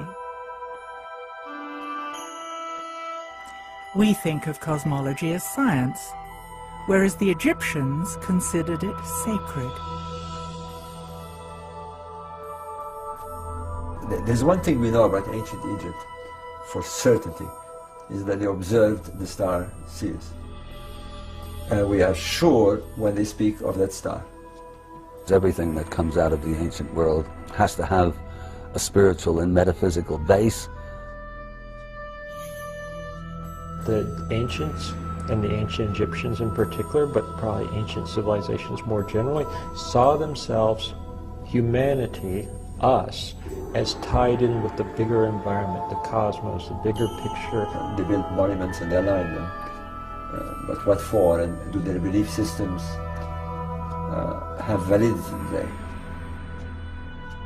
If we want to decode Egyptian symbolism, we should look for clues in the ancient language that Hakim learned as a child from his elders, living along the Band of Peace. Looking at the many images left by the Egyptians, we have assumed that they were obsessed with death. Turning to the ancient Suf language, however, we learn that they didn't even have a word for death. They called it westing. We have no word death in our culture. No word death. And to express this operation of death, we say westing. You know, going towards west, like the sun rises from the east, and westing. So there is no word death here. We believe in resurrection. If the sun sets in the west, the resurrection happens in the next day when the sun rises in the next day. So the deceased believe that it's just like the sun. The Egyptians obviously had a very different worldview from ours today. They believed in the afterlife and the soul's immortality. Was it possible at all that they had found some sort of science of immortality, for example, we call it? As crazy as it may seem, they seem to be very, very convinced that they knew how to send the king to his cosmic world. Those stellar gods, of whom the king believed that he himself would become one stellar god after his death, constructed monuments and performed rituals that mimic the events that they saw in the sky. It sounds against all the tenets of our scientific beliefs, but we have to see why they were so convinced. The ancient Egyptians perceived the land as a cosmic environment, that it followed the activities of the sky because they believed them to be running in parallel. And they had reasons to believe that. One of the main reasons was the cycles of the Nile. The Nile was the lifeblood of Egypt, and it performed the cycle, which followed the cycle of the sun and the stars. It's not surprising at all that they associated the reappearance of the stars with the rebirth of the Nile.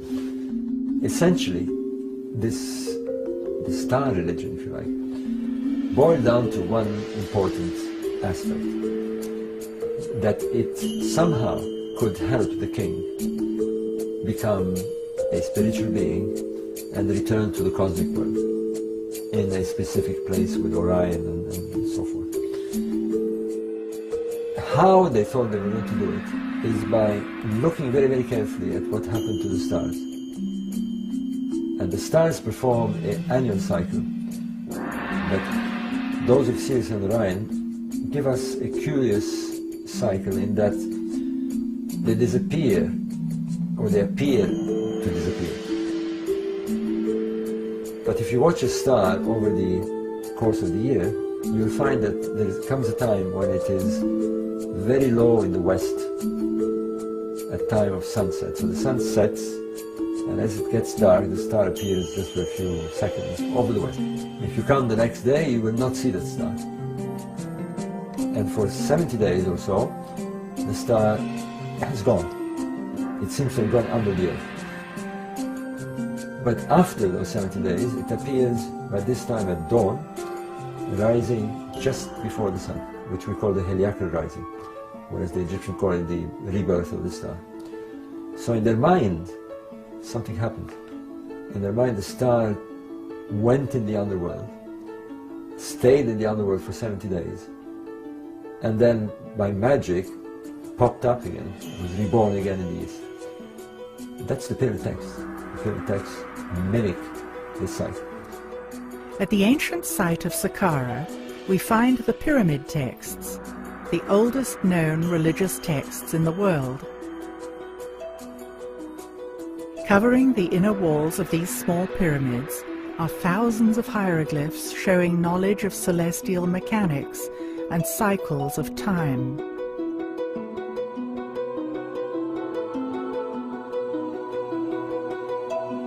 Although we've come a long way in our understanding of hieroglyphs, it is possible that many layers of meaning in the symbols remain hidden. Until now. When we approach hieroglyphics, we do so from our own point of view, and we assume that the letters of our alphabet correspond with certain hieroglyphs. There are 4,000 Egyptian hieroglyphs, but only 26 letters. In order to crack the code, we need to open our minds to different levels of meaning. I think it's just familiarity with the way modern languages work. No one expects that a word would work differently. Our mindset is that a letter is the carrier of a phonetic value and that a word is the carrier of a concept. To understand the Egyptian words, you have to start from the approach that the letter is the carrier of the concept and the word is an extended sentence. There are nuances of meanings to the words that you don't get if you don't understand what the individual glyphs mean. For instance, there's an Egyptian word that is translated as diving duck, but when you read the glyphs, it really reads pool of water, place of diving duck. In 1822, French scholar Jean-François Champollion and British scientist Thomas Young deciphered the hieroglyphics from the Rosetta Stone. The stone was created in 196 BC. It showed the same text in hieroglyphic, Greek, and Demotic Egyptian on the one tablet. Scholars have used Champollion's translations as the basis for deciphering hieroglyphs. Could Champollion have missed subtleties, or even withheld some information? One biographical study of Champollion said that he delayed for a very long period of time before producing his translation because, in the words of the study, he clung stubbornly to the idea that an Egyptian glyph might mean something more than just a phonetic value. Laird Scranton is a computer software engineer who has interpreted a new aspect of hieroglyphics. Basically, Egyptian hieroglyphic words work more like an acronym in English, like the phrase FYI or an acronym such as CIA or CBS, where anyone who reads English understands that you don't try to pronounce this word. This is not a word that you're going to read for its meaning in terms of the letters all put together. It's one letter at a time, stands for one word at a time, and you put the words together to get the meaning. If we think of each hieroglyphic word as an acronym, rather than having a phonetic value, a new layer of interpretation appears. Hieroglyphs reveal in symbolic terms the way the ancient Egyptians thought the universe works. I can show that certain key glyph shapes came out of cosmology, which describes how the universe was created. Okay, and because the shapes came out of cosmology, it makes sense that the meanings that attach to the shape are associated with cosmology also. They would have meanings related to the creation of the universe. Once you agree that the sun glyph means what it means, and that's all traditional meanings, it's hard to argue that the word month doesn't say the moon makes an orbit. Or it's hard to argue that the word year doesn't say time of the Earth's orbit around the sun.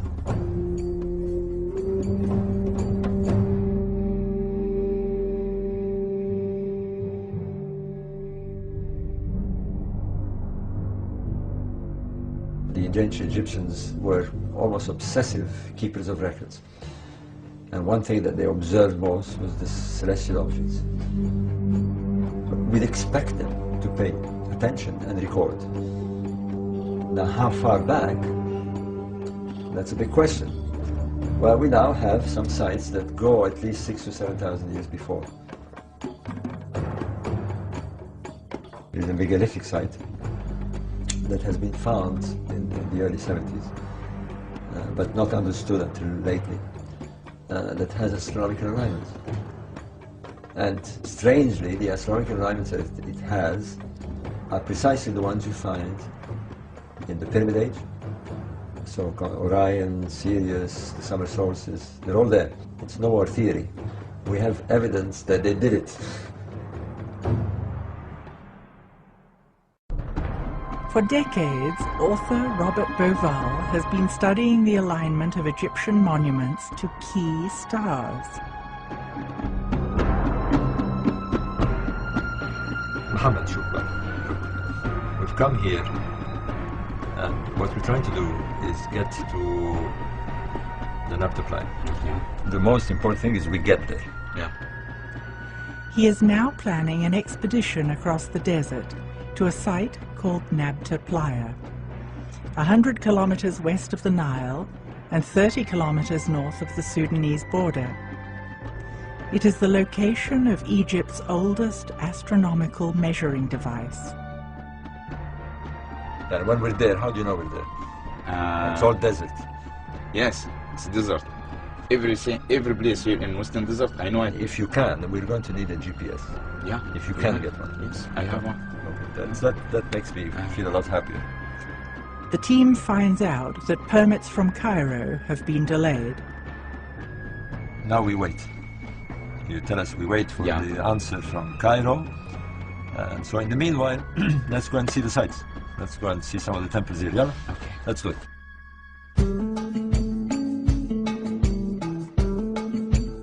The key to decoding Egypt is in the alignments of the temples, which changed in different epochs to match the majestic drift of the procession of the stars. We're now here at the Karnak temple in Luxor. On this wall we can see the ritual of the stretching of the cord. On the right-hand side is the goddess Seshat, represented by a priestess. She's holding a rod and a mallet. And on the other side is the pharaoh. There's a cord looping between them, and what they're doing is that they're aligning the monument to the stars. We know from inscriptions at the Temple of Karnak that they aligned monuments with the circumpolar stars, principally the Big Dipper. They also align to the stars of Orion, very similarly to what we also have at Nabta. The Karnak temple, the very center of Egyptian religious activity, is aligned to the sunrise and the winter solstice. So as we look down the axis this way, on the winter solstice the sun will rise along the axis. And in the summer solstice, it will be aligned to the sunset of the summer. So as we have at the Nabta Playa, in the circle of the calendrical circle where there is the summer solstice alignment. Here we have another example of this similar alignment 3,000 years later. On the expedition into the open desert, Robert Bauval hopes to see for himself that these alignments exist in the remote region of Nabta Playa.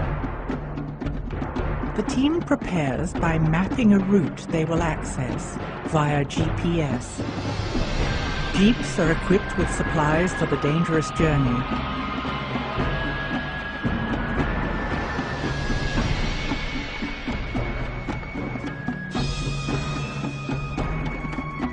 The team arrives at the first stop on their journey through history.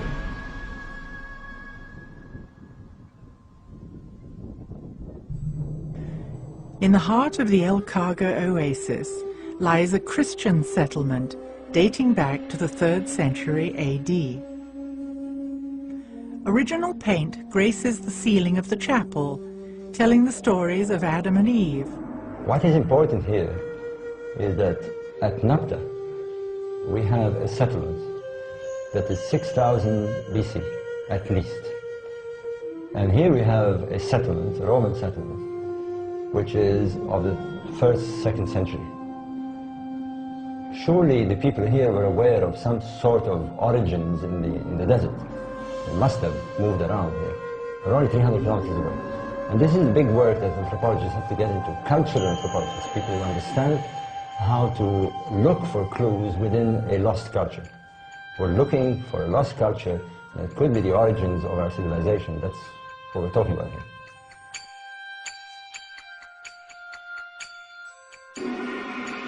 Off in the distance, the Christian settlement can be seen. In the valley below, we can see the old riverbed of the Nile, which has migrated over 60 kilometers to the east. How many thousands of years would it take to wind back the geological time clock to when the Nile flowed here? The Nile we know there was here. Before we didn't know. Do you realize what this is? Almost surely the ideas of these people, their beliefs, the way they look at the stars, the way they look at the sun, the way they buried people, comes from here to influence the pharaonic civilization. Imagine 2,000 years ago. There was a Roman garrison with centurions walking about, and priests, and Roman ladies, and carriages. And it's amazing to think that this was like this. People have been here for thousands of years. I mean, we know that. But now you're going to show us caves, you're going to show us prehistoric caves, where there are drawings that tell us that people were here even longer than we thought. Maybe 10, maybe 15,000 years ago. And that's incredible.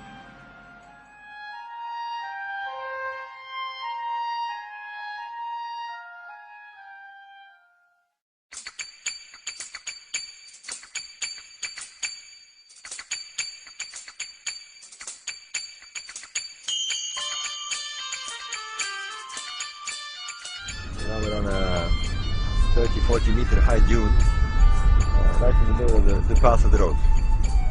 The old road, as you can see, I mean, it's quite amazing. The old road actually strikes a dune.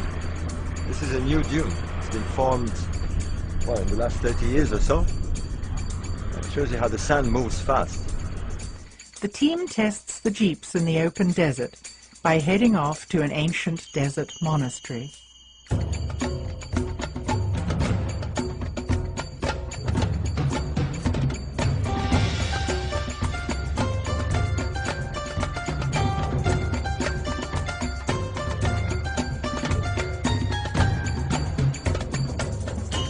Along the way, the team stumbles across a large outcropping of stone with obvious layers of stratification. The guide tells the team that the area is an ancient ocean bed. There's water like ripples, and seashells are still embedded in the hard rock, indicating a vast change in geology and climate over the past several thousand years.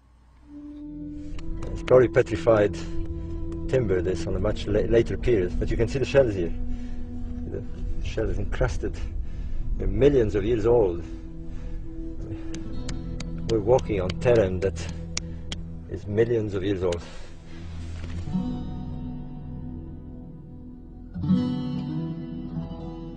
The western desert today is rainless, but in the past it received as much as 500 millimeters of precipitation per year. There were permanent lakes, large springs, and seasonal streams. The most recent wet period was between 130,000 and 70,000 years ago. Then it was thornbrush, savanna. At that time, the area supported many large animals: gazelles, giraffes, buffalo, camels, and antelopes.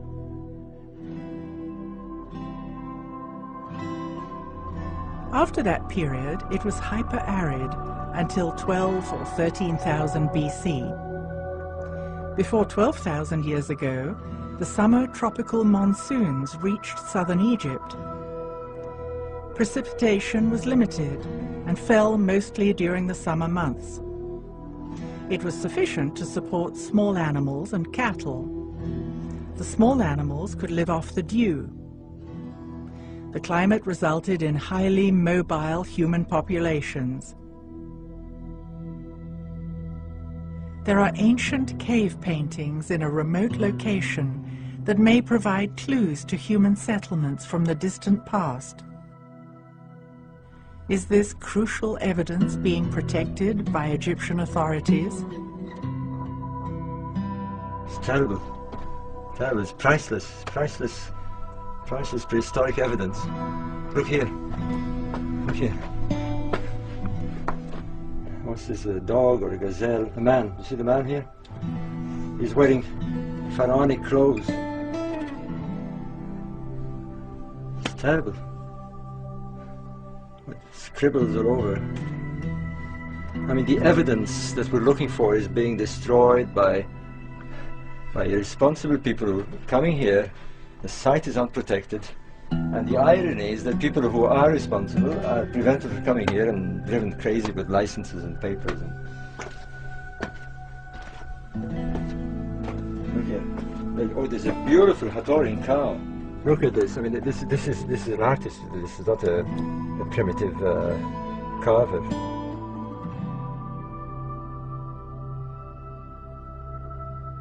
Pre-dynastic Egyptian belief systems originated with cattle cults linked to the Nile.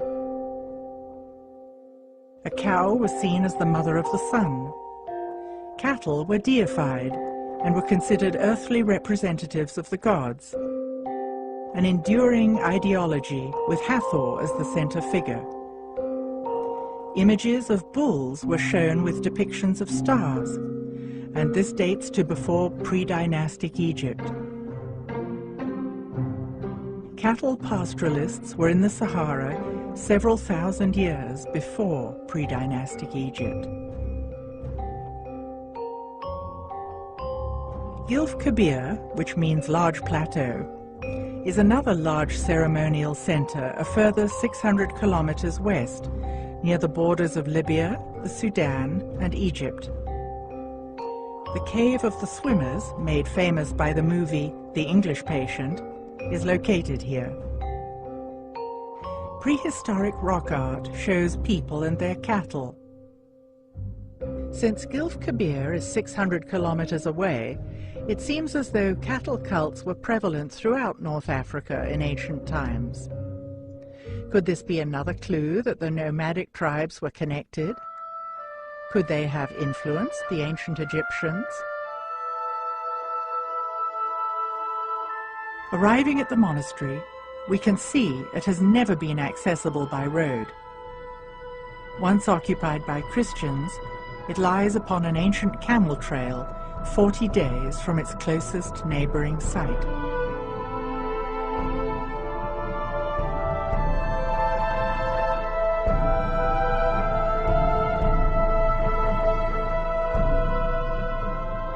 It still shows evidence of having been an oasis, with a huge acacia tree that is more than 800 years old. The team has a picnic on a carpet of yellow acacia flowers. This is a wonderful oasis. I mean, I'm really pleased. We tested the cars, everything's working fine. You know, the drivers are fine. And it was a good idea to come and rest here. I needed the rest because after all these tents of waiting for the permits, everything is ready, the permits are ready. Yeah, but you must be to living now, this place, to go to the hotel and stay overnight, and we start tomorrow up early at 3 a.m. morning. I'm ready. Yes, I know you're ready, but you don't know. It's a hard way to arrive to Abu Simbel. Let's do it. Let's do it. We wait a long time. Let's do it. Let's have a good night, Steve.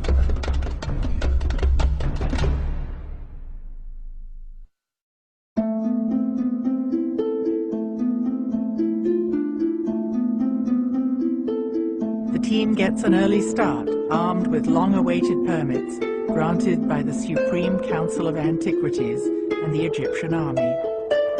They will enter the dangerous region of the Western Desert to the south of El Khaga Oasis.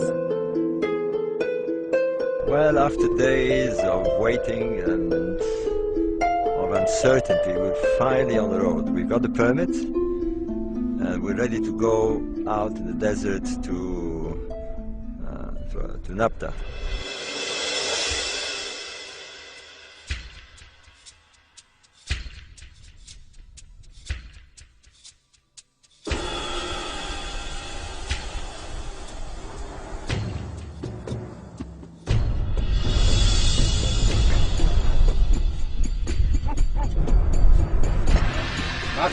انت الفوق الثانية يا وليد يعني مصاريف زيادة.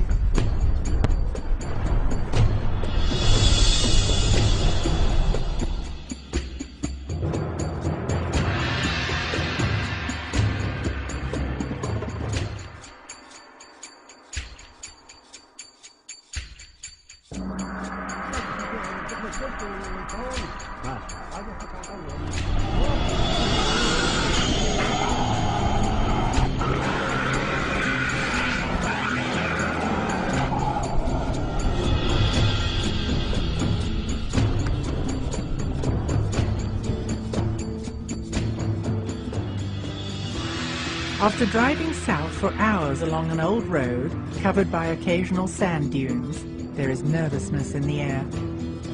The team will be traveling blind in the open desert for the last part of the journey, relying solely on GPS equipment to locate the ancient site of Nabta Playa. Yeah, about but this is very good. This is very tough. 3 kilometers. No. I'm sure.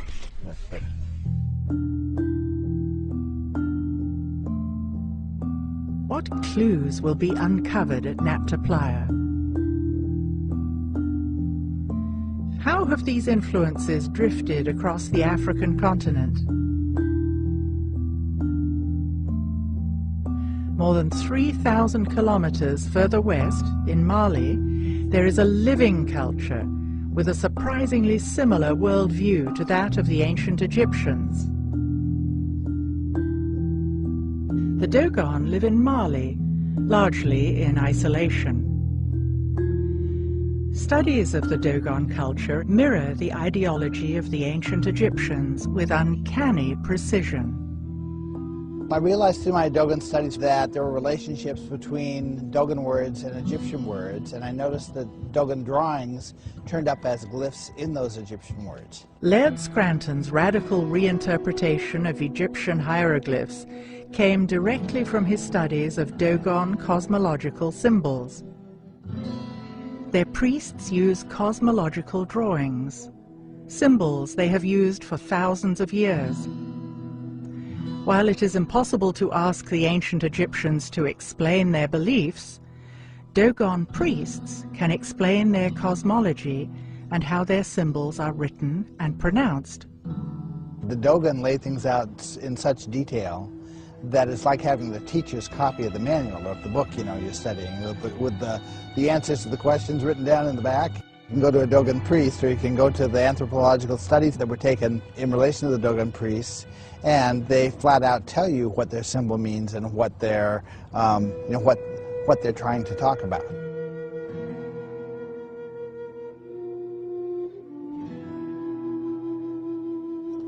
The general pattern I could say is that Dogon cosmology tells us how a concept should be expressed, how the word should be pronounced, what multiple levels of meaning the word should be associated with, and what kind of a drawing it should be associated with.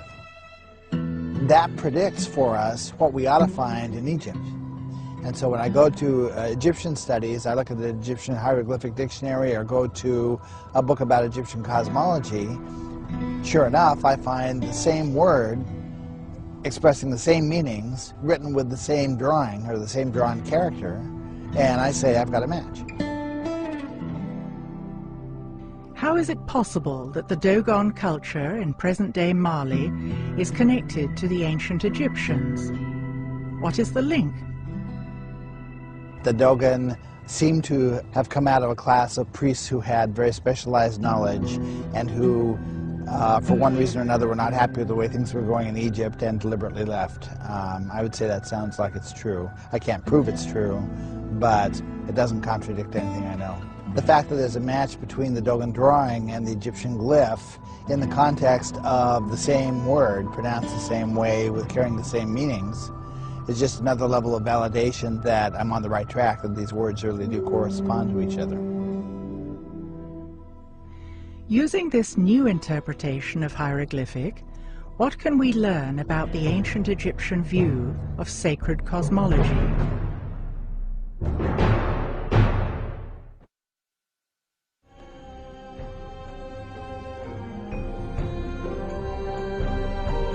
I had some concerns originally as I began writing some of the books about what right did I have to be revealing secrets that have been kept for 3,000 years.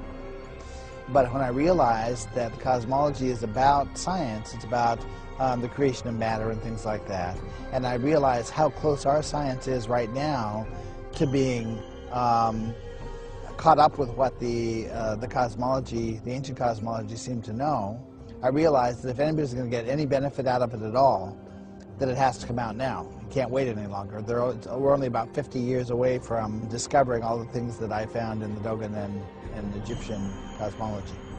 Is it possible the ancient Egyptian cosmology was more advanced than today's science? I'd say there is information in the ancient cosmology that would be a benefit to the string theorists and to the modern cosmologists if they'd pay attention to it. I think the Dogon and the Egyptians explain to us how it is that a mere act of perception can cause the wave-like behavior of matter to turn into particles, which the scientists don't know. When you ask Stephen Hawking how many fundamental particles there are, he says more than 200. If you ask a Dogon priest, he says 266. Science is on the verge of understanding things that ancient civilizations seemed to know long ago. How is this possible?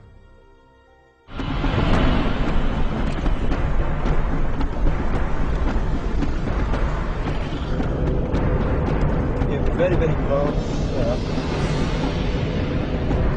Within a couple of 100 meters. The excitement builds for the real destination of the expedition, the ancient site of Nabta Playa.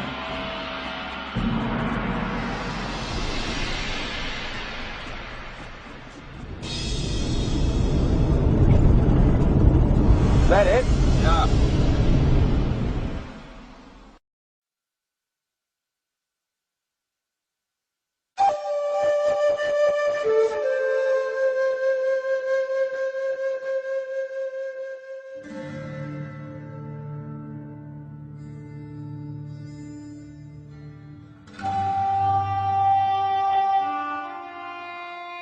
Here we have this bunch of huge megaliths that were dragged from God knows where and placed in a pattern, a sort of center point of the whole area.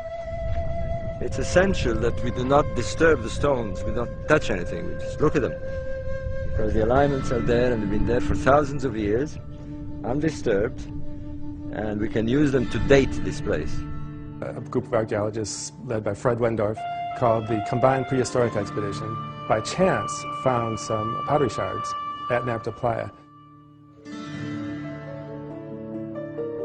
They thought that the megaliths were just outcrops of rock, And then they started to realize, well, these are setting on top of playa sediments, sediments that were built up during the Neolithic time. And so how did they get there? And so they had to get there from man. These are man-made objects, these megaliths.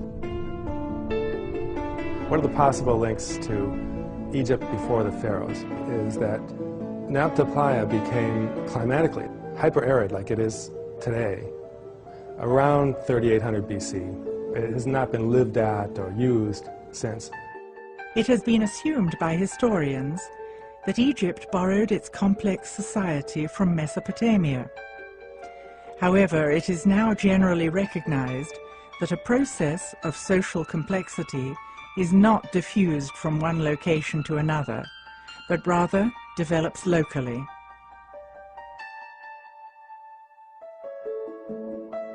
(3400 BC is when you see pre-dynastic cultures building up on the Nile Valley, just 100 kilometers east of Nabta Playa. If that's the case, then a lot of the great dynastic Egyptian stuff we're all familiar with had some aspect of origin in the Nabta Playa people's cultural development. Dr. Nicole Dueck is an Egyptologist who lectures at the British Museum and at the Metropolitan Museum in New York.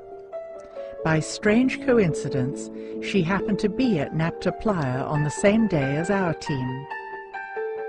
From what I understand from her, she also believes that this could be the source of Egyptian civilization. This is just amazing. I've wanted to come here since the first publications came out. What are the odds of meeting on the same day? None. Exactly. The coincidences for me are astonishing. I mean, last year, the same people, we went to Gilf Kebir and Uenat. We spent 2 days roaming around Karkotal and looking at the graffiti and, you know, all the bovids and the cattle and the people moving around with their animals. And it's the same dates as here. These people had what today we would call a calendar. They used the position of the sun to mark the specific days of the year, and the main stations of the year, of course, are the summer solstice, the winter solstice, and the two equinoxes. No doubt, they tracked the sun through the year, and therefore they had a calendar. This structure may not appear significant above ground. Looking beneath the surface reveals an enigma.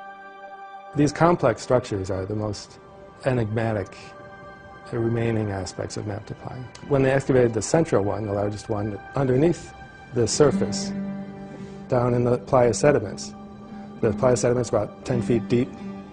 They found this megalithic sculpture. Some people call it the cow stone.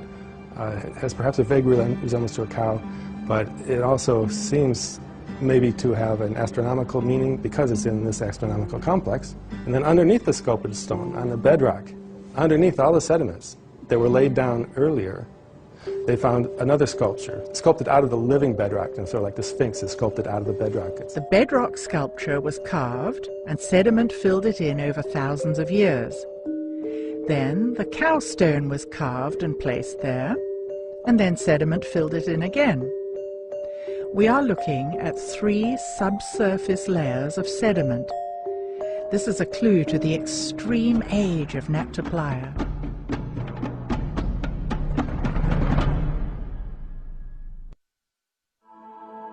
What makes all this far more exciting is that they also align to stars. And that's a totally different ballgame here, because aligning to stars means that they track the seasons.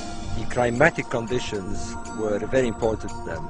There was the beginning of the monsoons, and therefore the stars would be the signal to them that the monsoons had started. They would start migrating here, and they would arrive here when the water, the monsoons, the rainfalls had filled the lakes. It was essential that they get here when the lakes have water.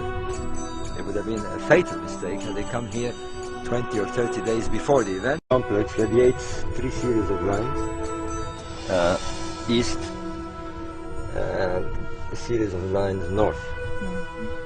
Right. According to Wendorf and the checkups by Brophy, we've got alignments to the rising of certain stars here and here. A double alignment of blocks, 250 meters long, points to the brightest stars in the belt of Orion. The second line points to the rising position of Sirius. Another long line of stones aligns to the brightest star of the Big Dipper, which later Egyptians represented as a cow thigh or leg.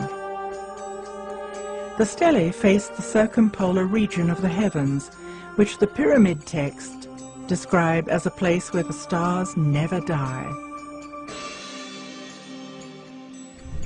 They've got Orion's belt and Sirius. What's interesting is that they seem to be tracking them, not just aligning two, but they seem to be tracking them over the movement over a long period of time. So they knew the stars moved, and they knew that the sun moved the same every year on an annual cycle. Maybe the whole ceremonial complex has something to do with the age of Gemini and transition to the age of Taurus. The constellation of Taurus is represented by a bull. If we are talking about the transition to the age of Taurus, was the symbolism of cows in ancient Egypt connected to the nomadic cattle cults prevalent in the area? So astronomy is telling us that there's a link. Now we need the anthropologists and the Egyptologists to find that link. The problem is that most of these disciplines are so entrenched in their own little world that it's very difficult to move people one side or the other. And I mean, I don't know how it is in the United States, but in Britain, everyone is in his own little world, and people who deal with text won't talk to people who deal with sites in the same discipline. It's becoming more than obvious now. I think it is. That there are connections. Of course there are. And they're very, very important connections. Because there are no other answers, for the moment anyway. And this is as good as any. Yeah. Better.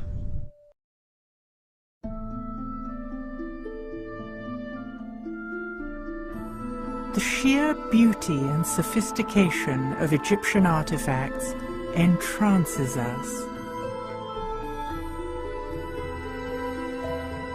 How can we unlock the code embedded in every object they made?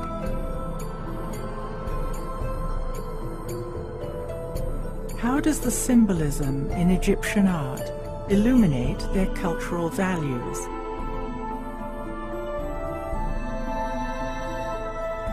What ancient secrets still lie hidden in plain sight?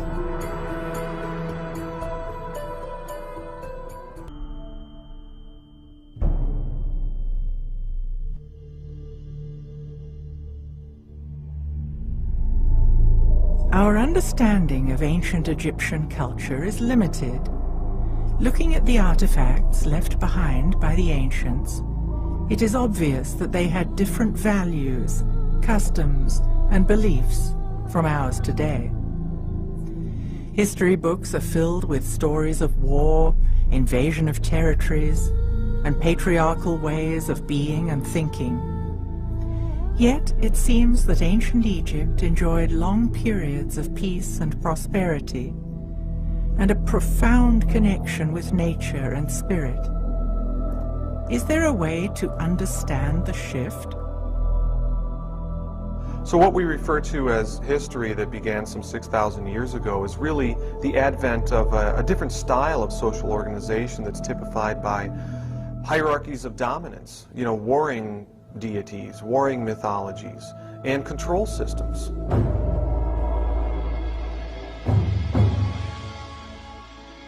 Vedic culture from ancient India speaks of a grand and measurable cycle of 26,000 years, consisting of ascending light ages and descending dark ages. In the higher ages, you see this philosophy of living in tune with nature. People talk about speaking with the gods and a lot of interaction. Virtually every ancient culture has stories about the gods if you go back far enough. And you see a lot of matriarchal cultures if you go back far enough. The Dark Age times, you have this very brutal, paternalistic type of ruling. I think it's difficult for us to understand the ancient Egyptians because we've got the paradigm of the patriarchal structures on top of it, and we're looking through our own cultural lenses. Has world culture always been male-dominated and patriarchal? If not, what would a matriarchal system look like? Matriarchy is not the opposite of patriarchy, with women dominating and controlling men. It is based on balance between the masculine and feminine, and harmony with nature. This was exemplified in ancient Egypt, which was known in the old language as the land of Kemt.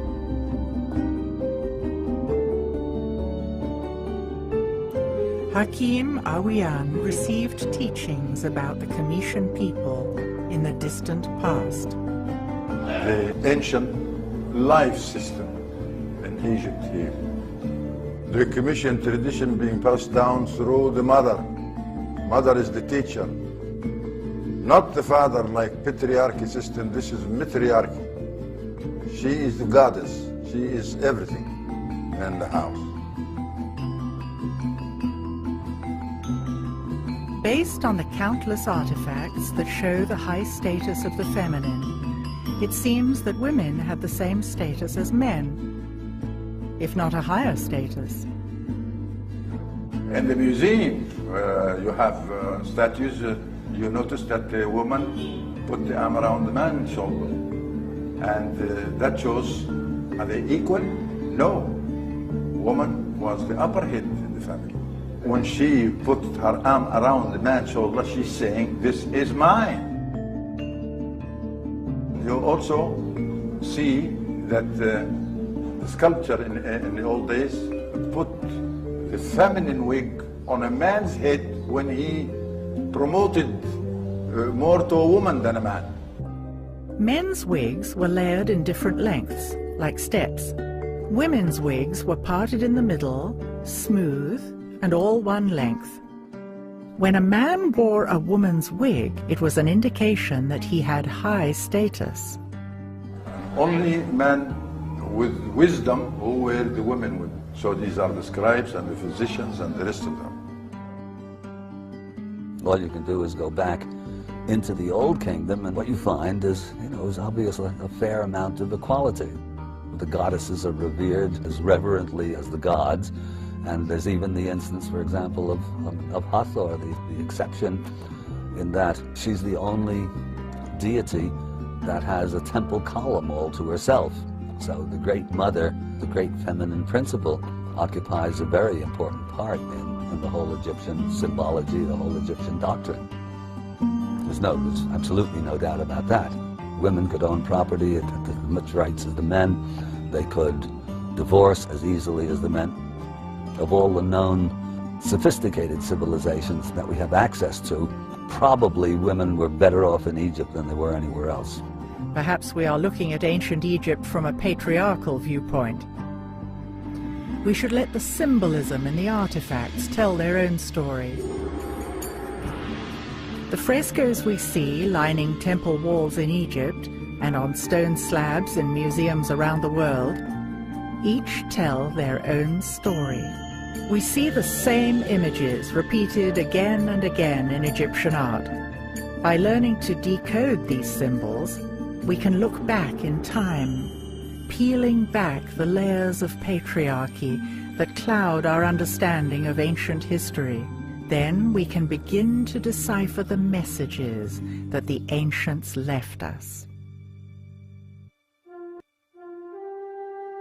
You have to accept that we're dealing with a period that occurred at least 5,000 years ago. And the little we know of it comes from archaic texts that were written in a very occult and esoteric manner. They weren't meant for you and me. The secrets of the ancient Egyptians were not for the commoners. They were meant for a very, very small group of elites who had to be initiated over many, many years to appreciate what these texts said. They were for the high-level initiates, which were people who were trained and they would go through different initiations, tests, that would help them be wise, that would help them confront their fears, that would balance them in the body, mind, and emotions. Initiates were students who were given rudimentary instruction on the mystery traditions of Mayan and Egyptian cosmic cycles. As they approached higher levels of consciousness, they came to respect different aspects of themselves that were represented in the feminine and the masculine. But they went further and called it sacred feminine and sacred masculine, which meant the purest form that was actually connected to the two hemispheres of the brain. Feminine consciousness corresponds to the right hemisphere of the brain and the left side of the body. In contrast, masculine consciousness corresponds to the left side of the brain and the right side of the body. Patriarchal consciousness focuses on history, linear time, dogma, rationality, waking reality, and science. Matriarchal consciousness focuses on eternity, cycles of time, ritual, magic, altered states, and art.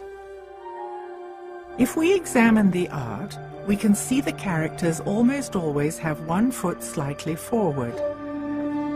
In some instances, they take a big step forward. In each scene, the goddess has her left foot slightly. The pharaoh, however, takes a large step with his right foot. This shows that he is grounded in the masculine. Similarly, we often see images with two left hands. It has been suggested that this is just a stylistic convention, but we should not impose our ideas on Egyptian art. Left hands suggest giving, while right hands suggest taking. In our culture, we've practically erased the feminine in favor of the masculine. Reading, writing, and arithmetic. Art, music isn't as important. And our society is completely unbalanced because of it. The ancients knew that you could not achieve high states of consciousness without these being in balance. And so they revered the pure qualities of either. And so when we say sacred feminine and sacred masculine, this was the highest form of respect, so that the female would have both feminine and masculine balanced within her, and the male would have both feminine and masculine balanced within him. Balance between the sacred feminine and the sacred masculine runs deep in Egyptian symbolism. We see gods and goddesses carrying a crook, a flail, and a staff in various combinations. The crook represents the balance of the emotions. The flail symbolizes the balance of the mind, and the staff depicts the balance of the body.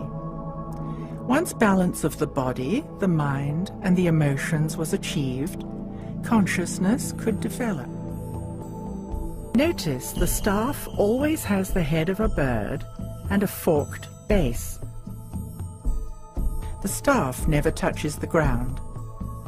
This indicates that we are spiritual beings having an earth experience. We are incarnated here, but our souls can go beyond the earthly plane. Egyptian temples were places where spiritual work was done. An arch with a winged disc is always found at the entrance to temples. The winged disc depicts a vulture and a snake. Snake been taken as a symbol of masculine, and the vulture is feminine. The feminine and the masculine had to be in balance. The lower self was to surrender to the higher self in order to enter the sacred space. This meant that the ego of the everyday world had to step aside, while the higher self connected with cosmic energy. Vulture can fly, snake can't fly, but both have the same glands. System of life based on glands. The glands were the most important features of the human being. One of the most misunderstood functions of the human body today is our glandular or endocrine system. Glands secrete hormones that trigger reproduction. Fertility and procreation had high value in Egyptian ideology. The ancients were very much in tune with how the energy systems in the body, or the chakras, as the East Indians would talk about them, were connected to the glands. Ancient teachings speak of 7 energy centers in the body called chakras. Parallels occur between the concepts of chakras, or energy centers in the body, and our glands. It appears they are 2 ways of describing the same thing, through spirituality and through science. Ancient Egyptians had a holistic understanding of the significance of the glands and their central role in reproduction and in consciousness. If we can decode the symbols, we see that the sacredness of procreation is readily visible in ancient Egyptian art. When you see a boy or a man, you see a kind of a bottle on his head.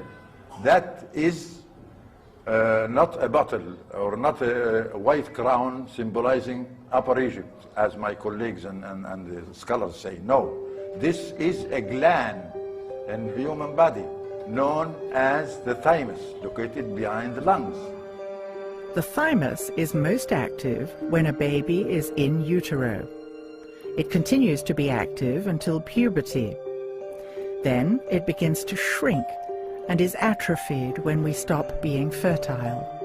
It was a critical activator of consciousness. The red crown is another. It's the womb, the placenta,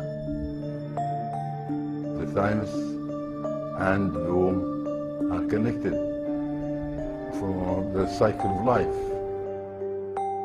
When you see the double crown, the red crown is the womb and the placenta.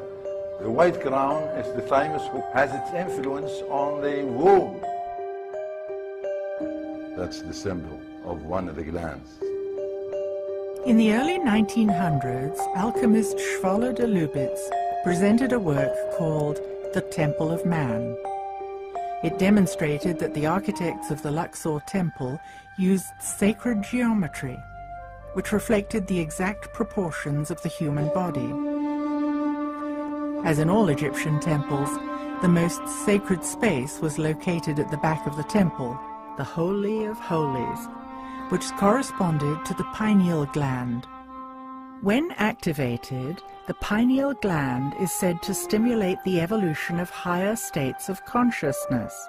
If the temples were metaphors of the human body, the pineal gland corresponded with the Holy of Holies.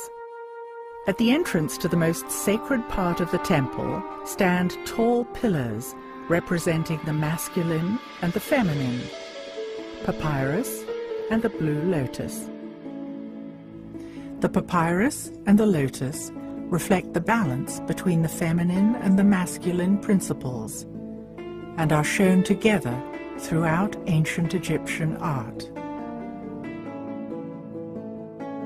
The blue lotus is a symbol of life, and this plant, blossom, flower, it grows in the water like water lilies. It's where the ancient Commissions believe that life starts in water and in that lotus form. We have seen there are always multiple layers of meaning embedded in ancient Egyptian symbols. Is there another reason why the blue lotus was so important in Egyptian ceremonies?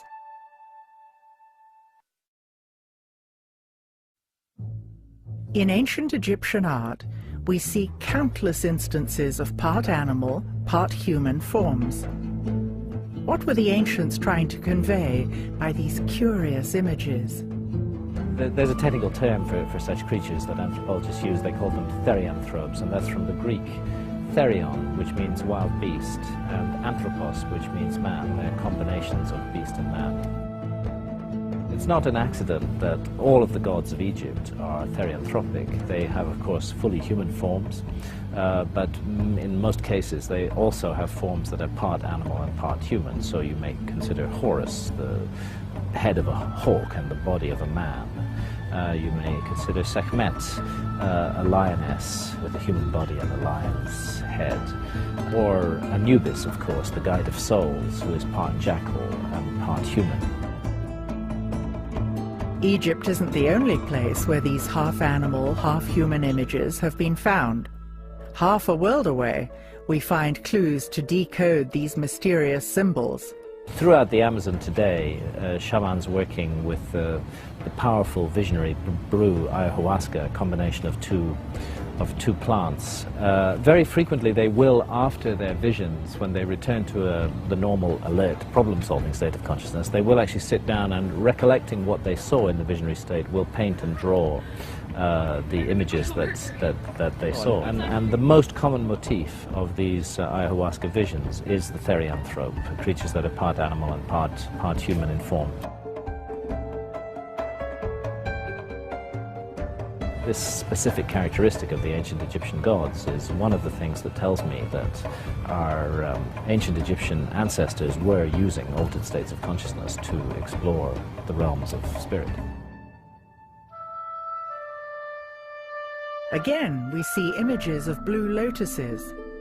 Is there another, less obvious interpretation of this symbol? Altering of consciousness has been done by a variety of different methods and techniques, most commonly in shamanistic cultures. Still to this day, it's done by using hallucinogenic plants, which, as it were, switch the receiver wavelength of the brain and allow us to tune in to other realities. Of course, there are a range of non-drug techniques, rhythmic dancing, certain kinds of music, certain kinds of spaces have an effect on human consciousness. But there's a great deal of evidence that they made use of a potion involving the blue lotus and the mandrake root, possibly also the opium poppy as well, to enter a visionary state, and in that visionary state to explore, navigate, and learn about the realm that lies beyond death. And they had very concrete and specific ideas about this, which are expressed in the ancient Egyptian books of the dead, going right back to the pyramid texts. This was not a work of imagination on the part of the priests. This was a work of documentation, of their out-of-body exploration of realms that lie beyond the merely physical. Is it possible for us to learn to access other realms today? Can we expand our capacity to perceive? Do we need new ways to describe these phenomena? If I come today and say, I saw you in my dream, you're going to ask me, what did you see? Then I say the dream. Now, did I show you? The verb see is not there, because I did see you in my dream, but not with my eyes, because I was asleep. So how did that happen? There must be a sense put all this vision to me without my eyes. But I still, when I speak, limit vocabularities to say, I saw you in my dream. No, I didn't see you. But there's no other way to say it. Could the ancients have mastered innate human abilities that we have forgotten? You can't tell if that bird on the tree is happy or frightened from a cat. Yeah? You can't tell that the donkey is annoyed or happy by the vibration, the sound. And that's what we want us to notice, the sound. It's not the word you said, it's how being said. You can tell if this vibration, the truth or not truth. It's natural. Healthy people, they use all the senses, the full capacity of senses. The five senses, as we know them today, were symbolized by the scarab. And when you see, the scallop, you are looking at a human skull, divided in three sides, three sections. The front head, symbolized by ancient people as seven openers. 2, 4, 6, 7. That is the front head. And these are the receivers. You see with, you hear with, you taste with, you know, everything. On the left side is the consciousness side, and that is the daily deeds digested every moment you look at things. But the other side is the subconsciousness side, something you are unable to explain what's going on. It seems clear that the ancients knew about the subconscious mind. They had the power to reach beyond the senses, something we began to be aware of with the writings of Freud and the advent of psychology in the early 1900s. Don't compare people of today like the people of the ancient days. The people of ancient days were healthy. They able to use the senses. We looking at things as a crippled people. We only have 5 senses. We're supposed to have 360 senses. 360, and only 5 is recognized. We got the glands of the sense, but we didn't use it. And any muscles you don't use, it shrinks. Obviously.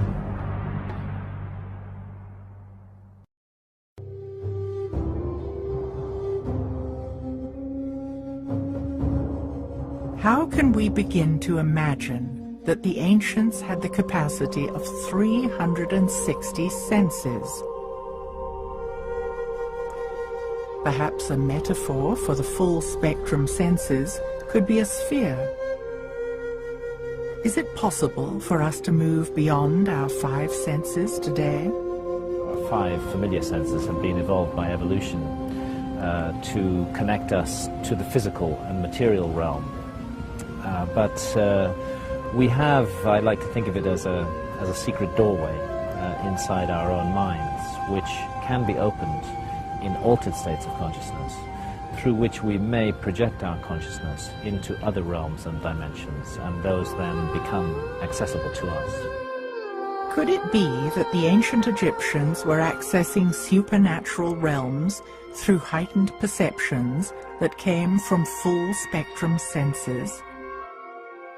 I come to the conclusion that it's really impossible to understand ancient Egyptian civilization and ancient Egyptian spirituality and religion until you get to grips with the fact that the priests of that religion were deliberately and in a targeted way cultivating altered states of consciousness in order to access the supernatural realm. They know what shamans all over the world still know today, that in the alert, problem-solving state of consciousness that is particularly valued by Western industrial society, you are not going to have supernatural or spiritual experiences of any kind. It doesn't mean that the supernatural and spirit realms are not there, because they are. They are all around us all the time. But our senses cannot tune into that. It seems that the ancients must have been tuned into something that allowed them to build sacred structures using monumental architecture. Today, we consider ourselves to be highly educated, yet engineers are at a loss when they try to build even a small pyramid. Has our system of education diverted us from what was common knowledge in ancient times? There were no schools and universities like what we have today. We've been influenced by this system of teaching. Today we think it's a relative life, that no education, they haven't been to school, and how can they build a pyramid? They don't know figures, how can they do this? But we don't know that the senses we have make the impossible possible. The impossible to us, which based on ignorance, make it possible. Because knowing is a very great power, just to know.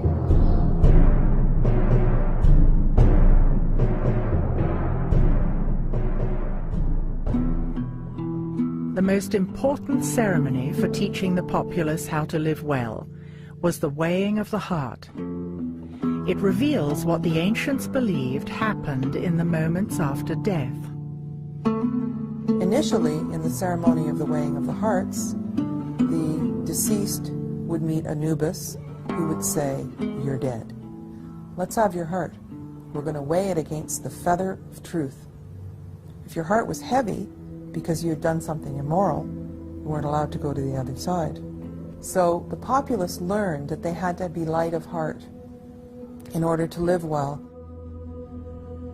As ancient Egypt slipped into patriarchal ways of being and thinking, the old spiritual ideology became codified, and organized religion became dominated by the Amun priesthood.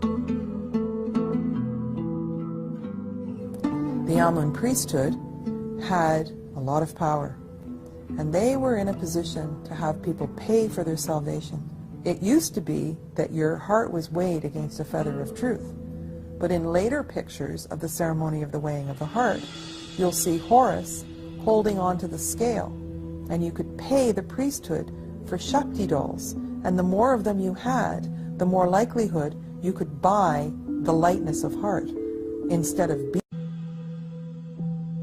Well, this is a fundamental change in terms of how to live well, and I think that we still are living in that way. History is written by its victors, and as the patriarchy took hold, much effort was put into suppressing Egypt's matriarchal past. There's a few pharaohs who were erased from the king's list. Hatshepsut was one, Akhenaten was one, and Tutankhamun was another. The legacy of the controversial pharaoh, Akhenaten, was almost lost forever with the complete destruction of the city he and Nefertiti had founded at Amarna. Now, very little was known about Amarna until there was an earthquake, and the pylons at Karnak were filled with these little blocks that had been cut up, and they used them from Amarna to just put as filler inside the pylons. So when archaeologists found them and started putting them back together, they realized there was a very large story here. For the ancients, life on Earth mirrored the motion of the stars in the sky. What the ancients did is they would have the capital be at Heliopolis in the north for 2,160 years, and then they would have the capital be at Thebes, which is now Karnak, for that length of time. When Akhenaten came into power in the new kingdom of the 18th dynasty, it was right at the time when things were supposed to shift. During this time, the patriarchy gained momentum, with the Amun priesthood steadily becoming more powerful. Akhenaten happened to have been born at one of these points of return, or beginning. He believed that he was subjugated, like all pharaohs, to a cosmic law, to the law of math. What happens up there, they believed was controlling matters on Earth. And things happened up there that dictated to Akhenaten that he had to move his base and had to reinstall the original religion. When it came time for Nefertiti and Akhenaten to change the capital, they knew that the Amun priesthood was in power and that they would really fight them on this. If he had moved to Heliopolis, there would have been civil war. If he had stayed in Karnak, he would have not performed what he had to perform to follow the law, the cosmic law. Finally, he settles for a midpoint. So instead of moving the capital back north, they decided to take a point exactly in the middle between the two, and this was Amarna. Art created by artisans in the Amarna period is exquisite and markedly different from the art in other periods. For the first time, Egyptian royal art depicted the pharaoh and his family all together and clearly showing affection for each other. They built this wonderful place, and they had gorgeous palaces, and people were creative. It was peaceful, there were flowers and nature, and people lived a leisurely life. But what it was a return to true spirituality. He ruled with his co-regent, Nefertiti. The feminine was honored. In this transition, Akhenaten and Nefertiti rejected the established religion of the corrupt Amun priesthood. They had a profound respect for solar energy, known as the Aten. And so returning to this was a big threat to the Amun priesthood. And so they plotted to take Amarna down. They eventually broke him down, and they destroyed his city, and they reinstalled the ancient gods, and with all their iconography. Yeah, they simply destroyed everything, every trace of him. If they didn't find the ruins of Akhenaten's temples used as fill, rubble fill in the walls of Karnak, there'd be almost no sign of Akhenaten. Amarna was a peaceful society with great creativity and beauty. Yet scholars in traditional Egyptology continue to portray Pharaoh Akhenaten as a deformed, renegade, heretical leader. But seeing as a heretical king is quite the opposite. The heretics were the priests. He was not heretical. He, in fact, was somebody who was determined to adhere to the divine law. And he went to the cross for it.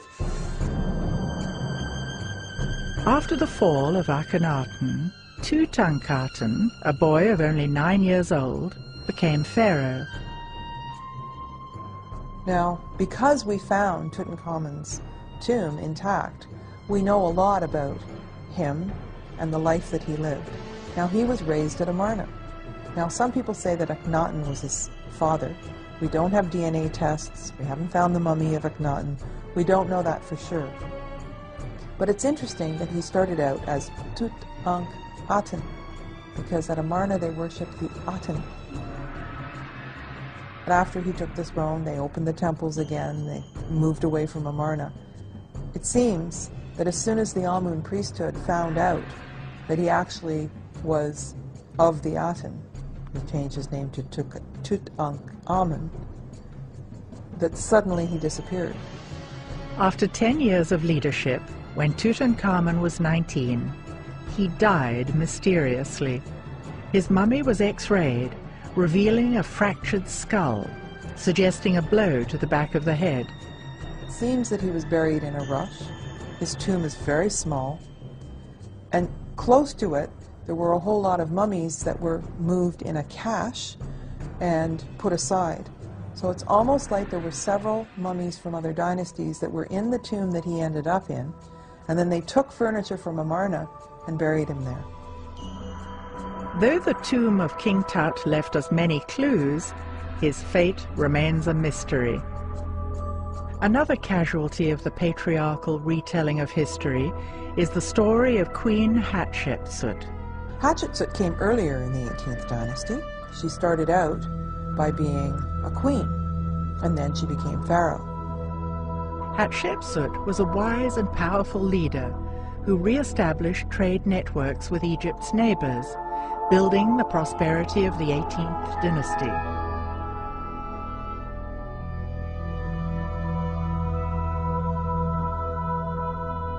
She was certainly ruling for a long time at a period of tremendous peace and prosperity.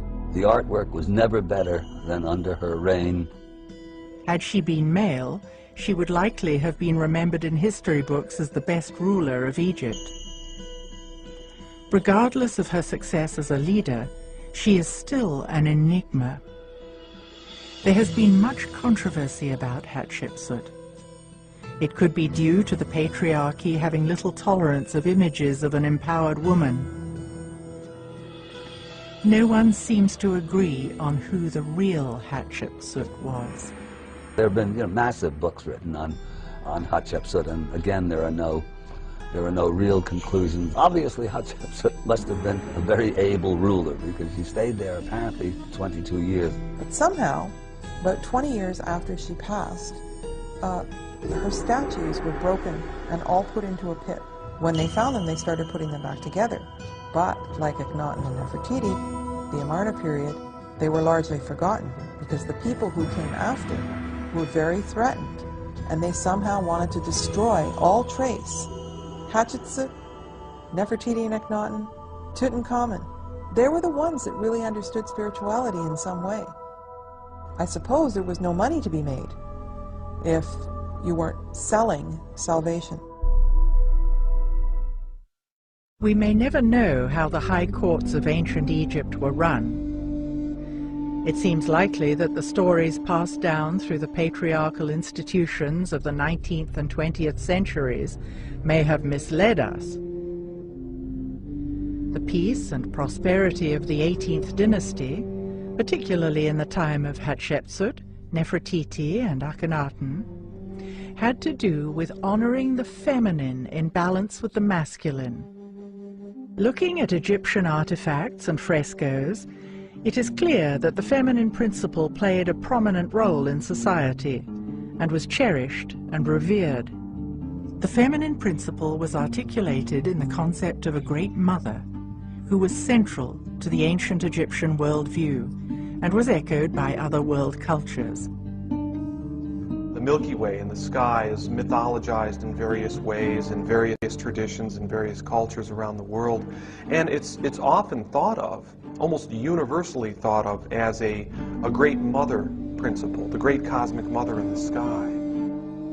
In ancient Egypt, biology met cosmology, and both were considered sacred. When you look at cosmology in terms of biology, is describing events that happen inside of a womb. And the womb happens to be the womb of the mother goddess. In both Mayan and ancient Egyptian cosmology, the center of the Milky Way galaxy is where stars are born. Metaphorically, it is the womb of the great cosmic mother, represented as Isis, giving birth. We keep looking at how the ancient Egyptians thought, and everything fed biology and procreation. How we got here, how we came into existence, biology, and then how we left, and how our soul continues to live.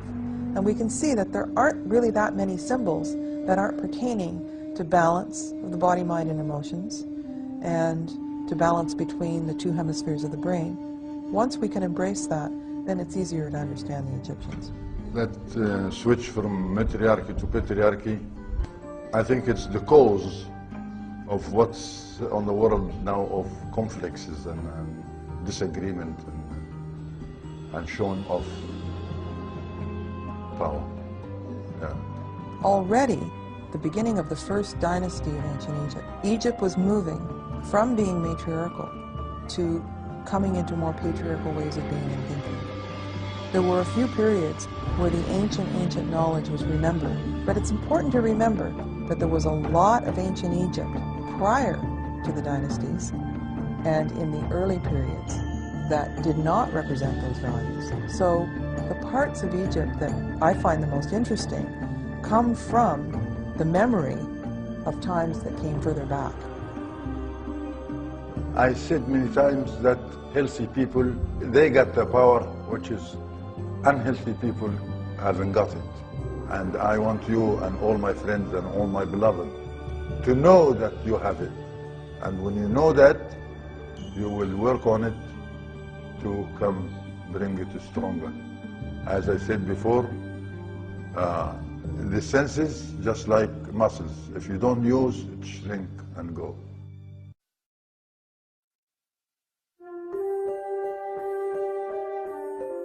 We have been taught to think of Egypt as a civilization whose golden age occurred 2,000 or 3,000 years before Christ. Imagining this magnificent culture springing from small settlements in biblical times makes us wonder whether we've got the timeline right. World cultures have myths that speak of high levels of consciousness, superior science, art, and architecture from eons ago. How do we reconcile this?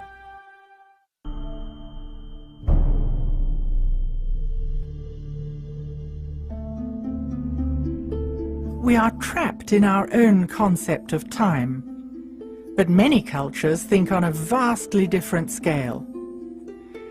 Science has established that the earliest human remains are about 2.5 million years old. It has shifted our marker back, so that now we are able to conceive of human culture being much, much older. In Indian traditions, and in 30 other cultures, a 26,000-year cycle is accepted. How does that affect the traditional chronology of Egypt, which insists that the pyramids were constructed as recently as 2450 BC? Will this force the issue of rethinking the chronology of ancient Egypt? Every year, authors, scientists, and alternative thinkers come together for the Conference on Precession and Ancient Knowledge. They share ideas about ancient cultures, lost knowledge, and great cycles of time. I started the Conference on Precession and Ancient Knowledge because I wanted to bring together the bright minds in this whole field of alternative history so we can put this very ancient puzzle back together again. Geologists, physicists, engineers, and archaeoastronomers discuss the accepted dating of world history. I'm convinced that there is a misunderstanding about the tenets of Egyptian civilization. And I'm convinced that there is misunderstanding about its datings. To me, as a geologist, it's unquestionable that the chronology has to be redone. Knowledge of precession and advanced astronomy existed in extremely distant times. So I think we're looking at a chronology that's far, far older than is accepted. By integrating recent scientific discoveries in different disciplines, they define a new timeline of our past. The Egyptians provided us with concrete evidence that describes political events from a far more distant past than we can imagine. Why has this been overlooked? The Egyptians themselves, in at least one stone tablet, the Palermo stone, and one papyrus, the Turin papyrus, they say that ancient Egypt is much, much older than the Egyptologists think it is. So to dismiss that is, of course, an assumption that contemporary Egyptologists know a lot more about ancient Egyptian history than ancient Egyptians do, which is a form of typical arrogance on the part of the academic community. So why do we consider civilization to be only about 6,000 years old? Is it because of our limited imagination, or is there another reason? Modern scholars tend to minimize the age because it fits better with the current paradigm of history. You know, the current paradigm is 5,000 years ago, man was hunter-gatherer. He had to have writing before he could build large structures or civilizations.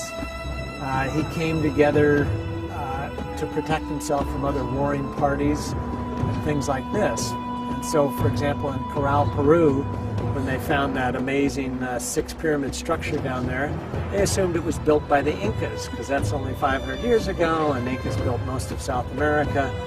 Well, when they got this very good carbon dating that shows it's 4,700 years old, it really blows a hole in current history theory.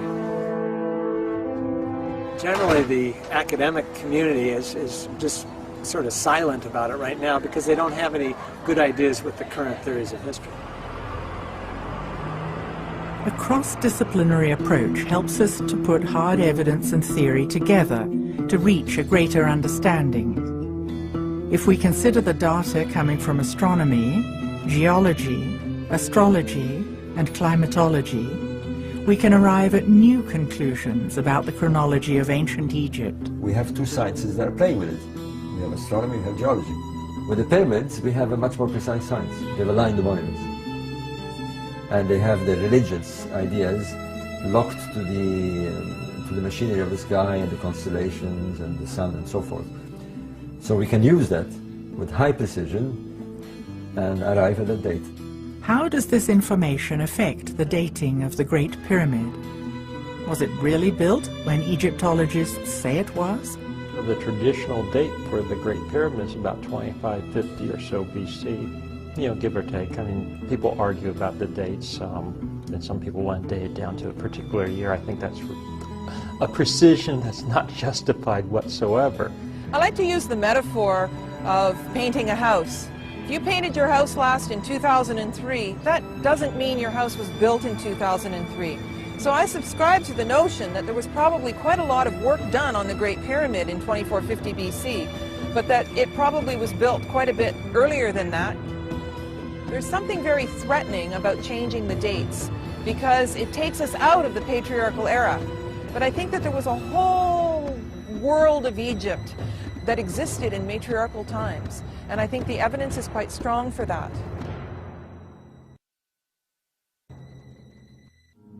There is absolutely no reason at all why the ancient Egyptians could not have worked out the precessional cycle. How do we approach the age? Well, you have a variety of methods. When you're looking at an archaeological site, you have what we call the archaeological datings, which means you look at artifacts that you can fit into a chronology. You look at plot charts, stratas, but this can be very deceiving because it requires a lot of interpretation. Nonetheless, these are the methods that is predominantly used in archaeology. The other is carbon dating. Carbon dating is okay up to a point, and it's notoriously misleading if it's been contaminated and so forth. And besides, with many of these places, we do not have carbon datable material. Carbon-14 dating works only on organic materials, but simply touching organic materials contaminates a sample. Stone cannot be carbon dated. There is another form of dating, which is to use precessional astronomy. What can we use to measure time? Are there markers that connect to the movement of the stars? The stars would shift about 1 degree every 72 years. It's not anymore in the same spot. Our planet is moving, but we can't feel it, not in the same position. And that it's in a change all the time. Nothing stands still. You know that our planet makes a cycle every 24 hours, sunrise every 24 hours, right? But our planet also revolve in a different way. Precession is the motion of the axis of the Earth, which wobbles like a spinning top due to gravitational pull.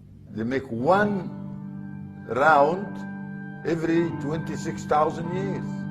If you have a monument, for example, let's take one that we know for sure, the temple of Isis at Dendra. It's a small temple behind the Hadra temple. 99% sure aligned to the rising of Sirius. So if we have certainty that the temple has its axis aligned to the rising of a star, and we know which star it is, then we can date it. It's very simple, we do it in a matter of minutes. This is known as precessional astronomy. The star moves or appears to move because of the precessional wobble. We have a date. Plato called a precessional cycle of 26,000 years a great year. The great year is Plato's term for this vast cycle of time, one eon, one precession of the equinox. It's about 24,000 years. And there's over 200 myths that talk about this cycle of alternating dark and golden ages, or that make reference to a golden age in the distant past. 30 different cultures have passed down these myths from time to time, and they all related to the movement of the stars, which we know today as precession. Even Sir Isaac Newton himself wrote a book on it, trying to match history to each of the constellations of the zodiac, and it was wiped out by the Darwinian evolution paradigm, which came along, you know, less than 200 years ago, where it became unacceptable to admit that a culture that lived long, long before us might know something that we don't know.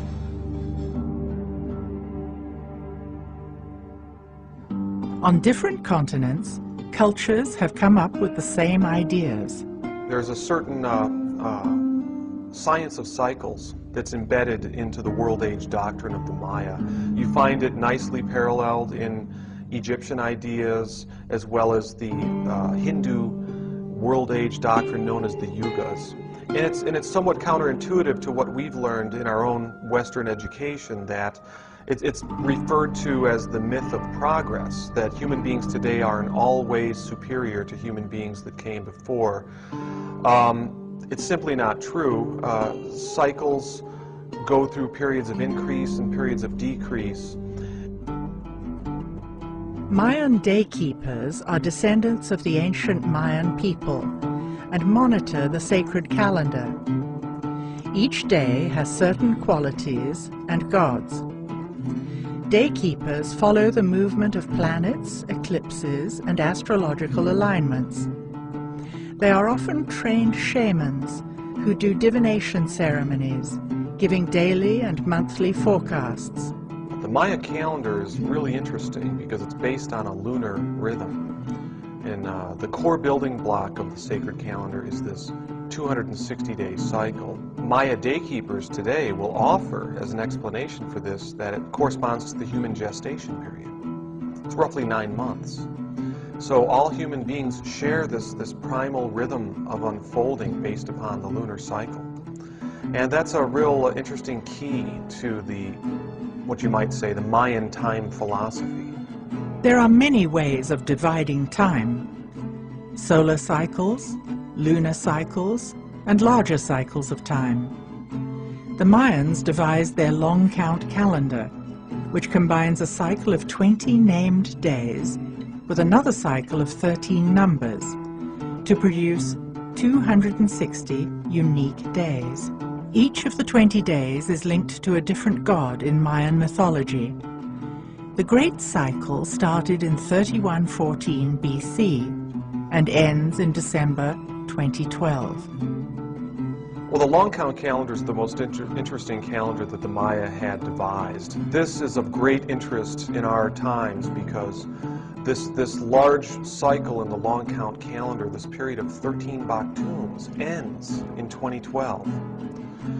So there's a great interest in figuring out why the early Maya skywatchers picked 2012 to end this large cycle of time. The Mayans were excellent calendar makers. They intercorrelated the movements of the moon, the sun, and even Venus to make their calendars very precise. And for some reason, they have their long count calendar, the Baktun, ending here in 2012. So it seems perhaps they're trying to call attention to something. Many people have been talking about 2012 as a turning point. What is the significance of this date? In the years around 2012, the December solstice sun will be lining up with the center of our Milky Way galaxy. This is a rare alignment in the great cycle of the precession of the equinoxes, this 26,000-year cycle. Now, another thing that's interesting about this period of the 13 Baktun cycle that began in 3113 BC and ends in 2012 is its midpoint, 550 BC. This is a time when great world teachers appeared on the stage of history. Pythagoras among the Greeks, the Buddha, Zoroaster among the ancient early Persians. So there's also something to be said for the way that the long count divides up time in a certain way that defines periods in human culture, dawn points. high noon points and end points.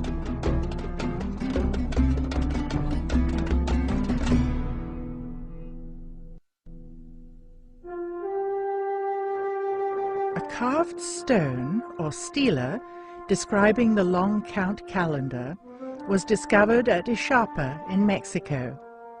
It shows the center of the Milky Way, the celestial pole, and the sun deity. Why was this important to the Mayans? It's really a beautiful and profound way of conceiving time.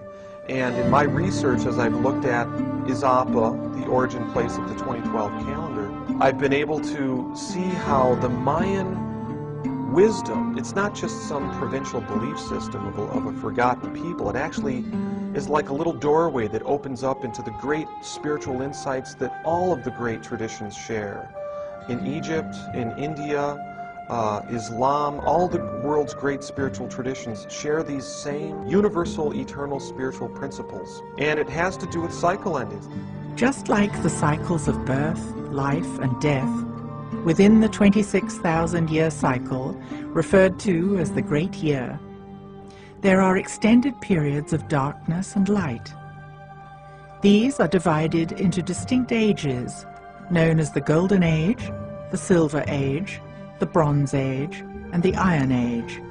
The ancients themselves told us that history, mankind would go into a dark age. 4,000, 5,000 years ago, they view the past as the Golden Age. They see themselves moving into the Dark Age, and they dread it because they know that things are going to get worse, they're going to get chaotic. Cultures all around the world are talking about this pre-Dark Age, that things are going downhill. I really ascribe to the Mayan and the Hindu idea that the Golden Age, the time of connection into the divine wisdom, was actually a long time ago. And we've been moving through periods of increasing densification, increasing alienation from the spiritual light.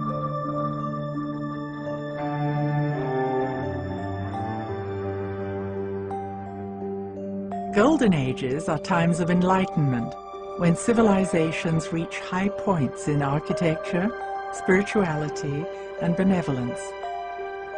This is considered to decline slightly in the Silver Age, further deteriorating in the Bronze Age, and reaching extreme levels of chaos, corruption, and ignorance in the Iron Age or Dark Age. Then the cycle works its way back up to the next Golden Age. One of the ways to measure the 26,000-year Yuga cycles is through the ages of the zodiac, which the ancient Egyptians clearly understood. The origin of the zodiacal signs is a very good question, actually, and probably impossible to determine. The only one of the signs that vaguely looks like what it's supposed to is Leo the Lion. The stars making up Virgo definitely don't look like a virgin, whatever a virgin looks like these days. And the other signs are equally mysterious, the crab, the bull, etc., etc.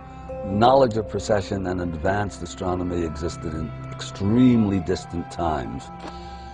The basis of the signs themselves, in terms of zodiac, the wheel of life or the wheel of animals, there are different translations of that. I mean, if you really want to know what the signs signify, you have to go into the qualities and properties of the signs themselves. In other words, each sign is male or female. Each sign is fire, earth, air, water.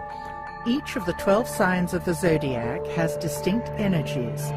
There are 4 elements: earth or material signs, air or intellectual signs, water or emotional signs, and fire or creative signs.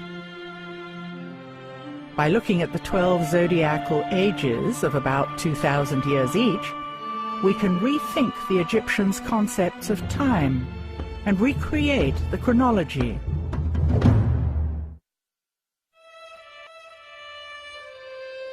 There is a gap in our historical record. The Palermo stone and the Turin papyrus are evidence from the Egyptians themselves and convey information from rulers far back in Egyptian history. And they give the regnal years and the name of each of these rulers. And when you compute all of those names and put the numbers together, you get a date somewhere around 36,000 BC. At the same time, roughly, that 34,000 year date corresponds to the Vedas of India, the Vedic civilization of India, which also gives a date which, when you work it out, comes out to something like 40,000 years before our current era. So we have two great sophisticated civilizations that have documented their own belief that their civilization started back around that kind of time.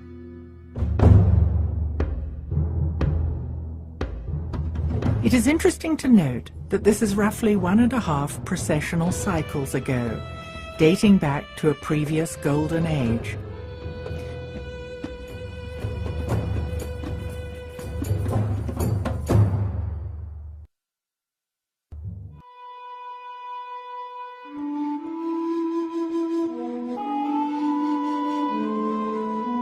The Sphinx, with its lion body, screams out as a Leo symbol, as a marker for an age of Leo. The last age of Leo had its ingress at around 10,500 BC. So that's the date favored by Graham and by Robert Bauval.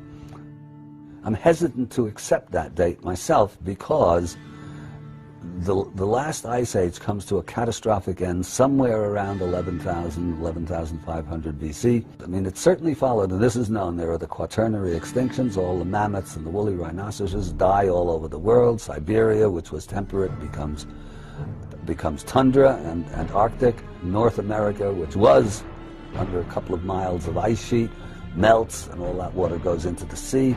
The sea rises 300 feet over the course of a couple of thousand years, but in stages, and some of those stages very precipitous, maybe corresponding to the biblical flood and possibly Plato's Atlantis myth. So under these circumstances, which are catastrophic the world over, to me, it seems unlikely that the Sphinx and the pyramids, which presuppose a settled and stable and sophisticated society, could have built those amazing structures under those kinds of conditions. So that leaves anything before 10,500 BC, but I like the idea of the Leo symbolism. So the next age of Leo back is 26,000 years earlier, and that puts it back at around 36,000 BC, which, outrageous as it sounds, by a process of exclusion, turns out to be maybe less outrageous because there are big problems with those other later dates. Looking at the weathering on the Sphinx and the Sphinx enclosure, that weathering was clearly formed by runoff from precipitation. It is indeed water weathering and precipitation induced, so it has to have been done in the distant past, and the question then is, how distant was that past? It could take tens of thousands of years for the Nile to have migrated 8 miles.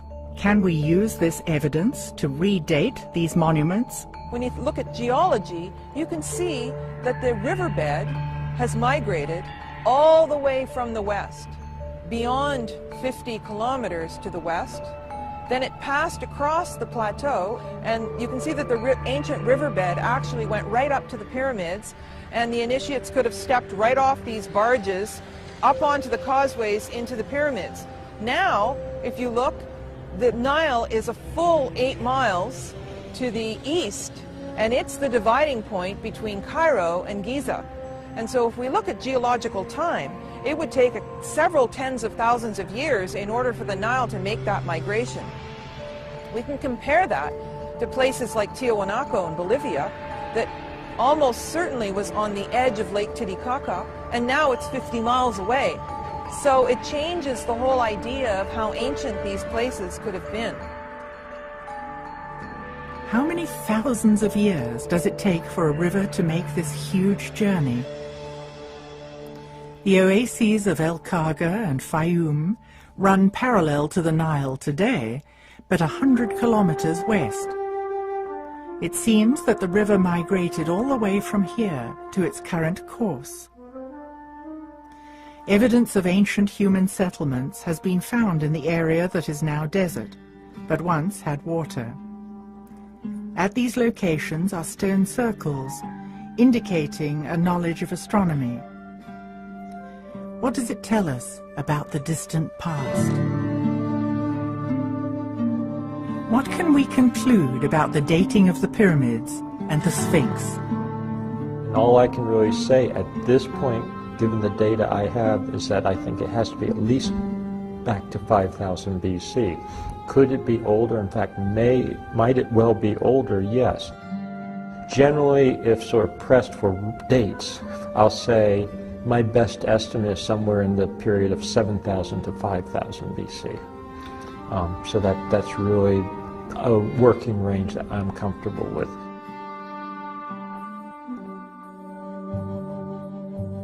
We're also finding elsewhere in Egypt and around the world that other things were happening in that same period, 7,000 to 5,000 approximately BC, that to me puts the Sphinx into a larger regional and global setting, that it's not just an isolated thing. It doesn't seem as isolated as it did 15 years ago when we had less knowledge. You come to tentative conclusions. If more data comes in that seems to indicate something else, I don't ever want to be afraid to change my conclusions or go where the evidence takes me. I'll stick with my extreme 36,000 BC date until proved otherwise, and if proved otherwise, I will change my mind.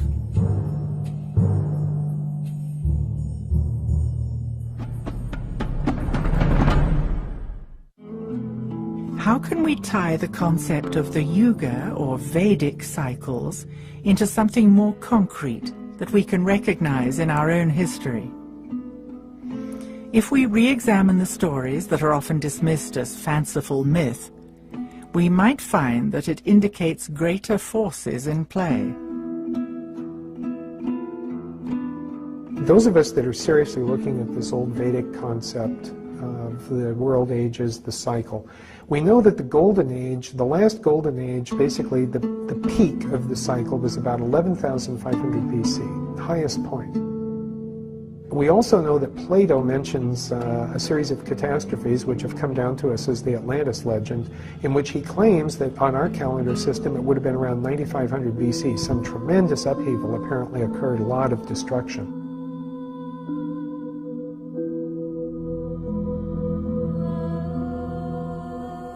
Isn't it also possible that for all of those maybe several thousand years, whatever those catastrophes were so cataclysmic that even with that Silver Age or Golden Age consciousness, they weren't fully able to recover? The end of the Golden Age and the decline into the falling Silver Age, or what we would refer to as Mental Age, marked the time at which we were falling out of a state on this planet where the average person had the potential or capability to be in a state, a very high state of awareness. And they were a far more enlightened and benevolent society than we would be able to even imagine now, but they were beginning to lose that almost divine state that exists in the Golden Age. And as they started to descend into the Silver Age, there began to be more of an emphasis on what we would now refer to as sacred sites and sacred structures.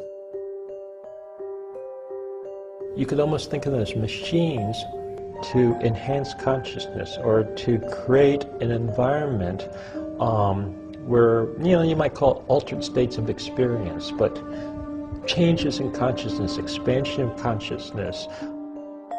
What these were really intended to do, it wasn't so much for the selfish purpose of, for example, boosting up a few individuals.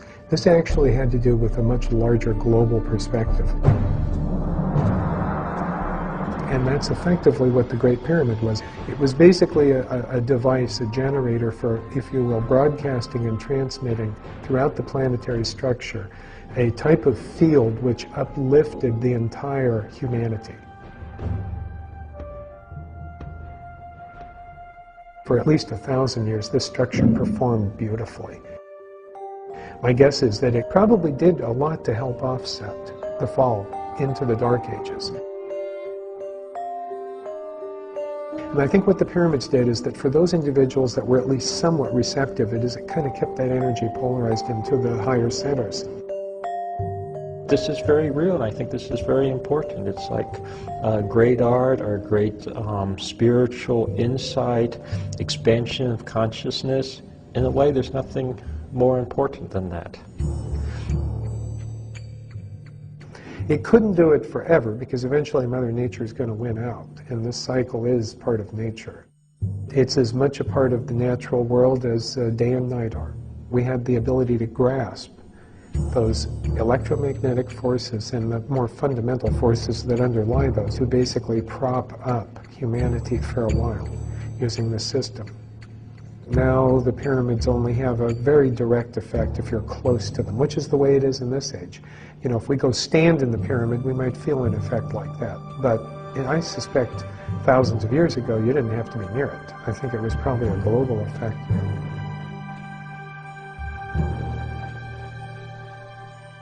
The physical structure could only do so much. The wisdom keepers created social structures as an additional influence to extend the energy of the Golden Age by creating mystery schools that preserved the ancient knowledge.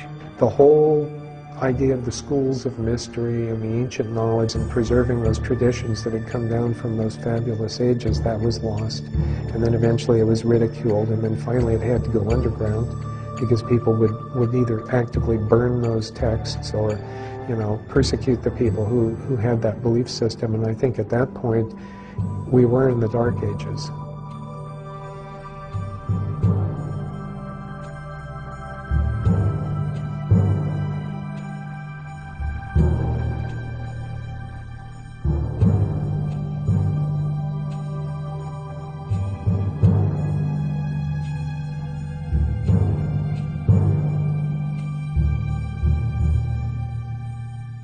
The exact end of the cycle of darkness is approaching. Each winter solstice before 2012, our sun comes into close alignment with the galactic center. This means we are beginning to feel the shift of energy already, even though the exact conjunction is December the 21st, 2012. So all signs point to the interpretation that we are deep into the period of increasing darkness. What happens at the end of that downward trend is a turnabout. And I believe that that's where we are right now in history. The Mayan material for 2012 basically indicates this turnabout point, this point of maximized spiritual darkness. But then in the cycles of time, we turn the corner, and we have an opportunity to open up to the transformational energies that can sweep us into the next cycle. I hope that the Mayan ancestors trying to interpret the few writings that are left are correct, that it means there's going to be some quickening or something like that. Because that would actually go with our latest understanding of the yugas. What a yuga cycle really is one precession equinox. And you know, using these later scholars' interpretation, we're actually in the very early stages of consciousness accelerating. It has to do with the opportunity that we have to open up to the divine wisdom, to the transformational energies. But it always comes down to free will. Nothing is predetermined. It always comes down to a choice that we all have to close down in fear, succumb to fear, close down, become more limited in our consciousness, or open up to the blessing of the connection to the higher wisdom that is symbolized in the Maya tradition by the galactic center, the womb of the Great Mother, that which can transform and renew.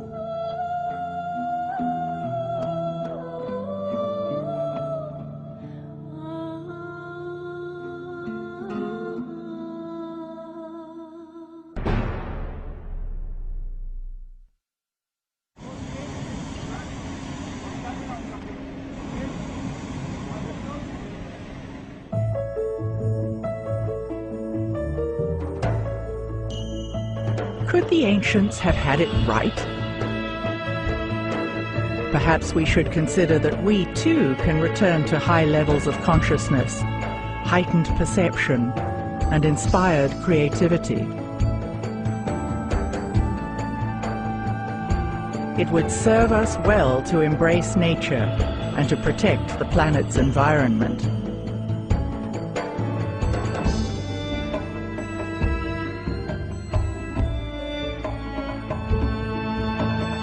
Can we go beyond religious dogma and allow ourselves to imagine what lies beyond death?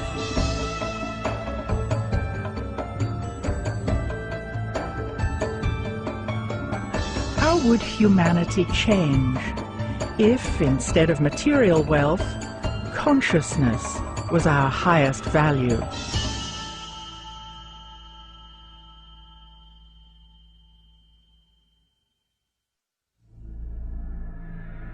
The ideas depicted in the Pyramid Code revolutionize accepted beliefs about the purpose and the age of the pyramids and the Sphinx. Clearly not tombs, these ancient structures may have been used to access and transmit a type of energy that affects human consciousness. We have seen concrete evidence of high-level technology with laser-cut crystals, polished black basalt floors, and curious and sophisticated instruments, including those that generated energy from sound and light. Looking at the old riverbed, it seems clear that the Nile has migrated over time, and that it once flowed to the east of the pyramids. The ancient Egyptians built temples using sacred geometry corresponding to cavities in the human body. They had a profound belief in the significance of the stars and how the patterns of the constellations corresponded to our place in the cosmos. They understood large cycles of time, and they kept meticulous records of the motion of the stars and planets. The ancients had a deep respect for the sacred feminine principle and the importance of balancing the sacred masculine and the sacred feminine. From pre-dynastic to dynastic times, the ancients maintained a deep reverence for nature. They were astonishingly creative and artistic. From clues left on temple walls, it seems clear that our Egyptian ancestors accessed altered states of consciousness. Their primary concerns were how we arrived in our earthly bodies, described in terms of biology, and what happened when we left our earthly bodies, described in terms of cosmology. Our ancestors left clues embedded in symbols that had multiple layers of meaning.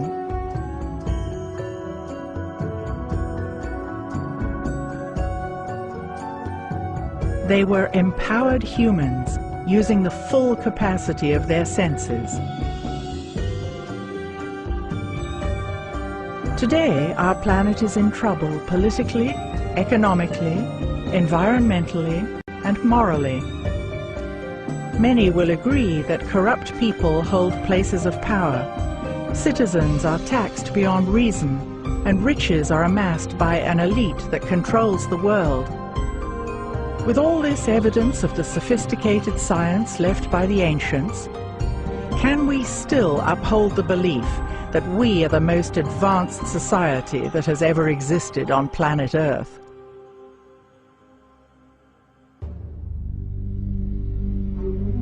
Is today's test-driven education system effective? Instead of rote memorization of facts, what would happen if today's youth were taught to expand their capacity to know? If we were taught to seek truth and justice, living by the ancient law of Ma'at, how would our society change? Taking our cue from the ancients, if we live in tune with nature, in an atmosphere of creativity and peace, and if we connect to spirituality, is this the answer to a healthy future for humanity? The ominous date of December the 21st, 2012 is fast approaching.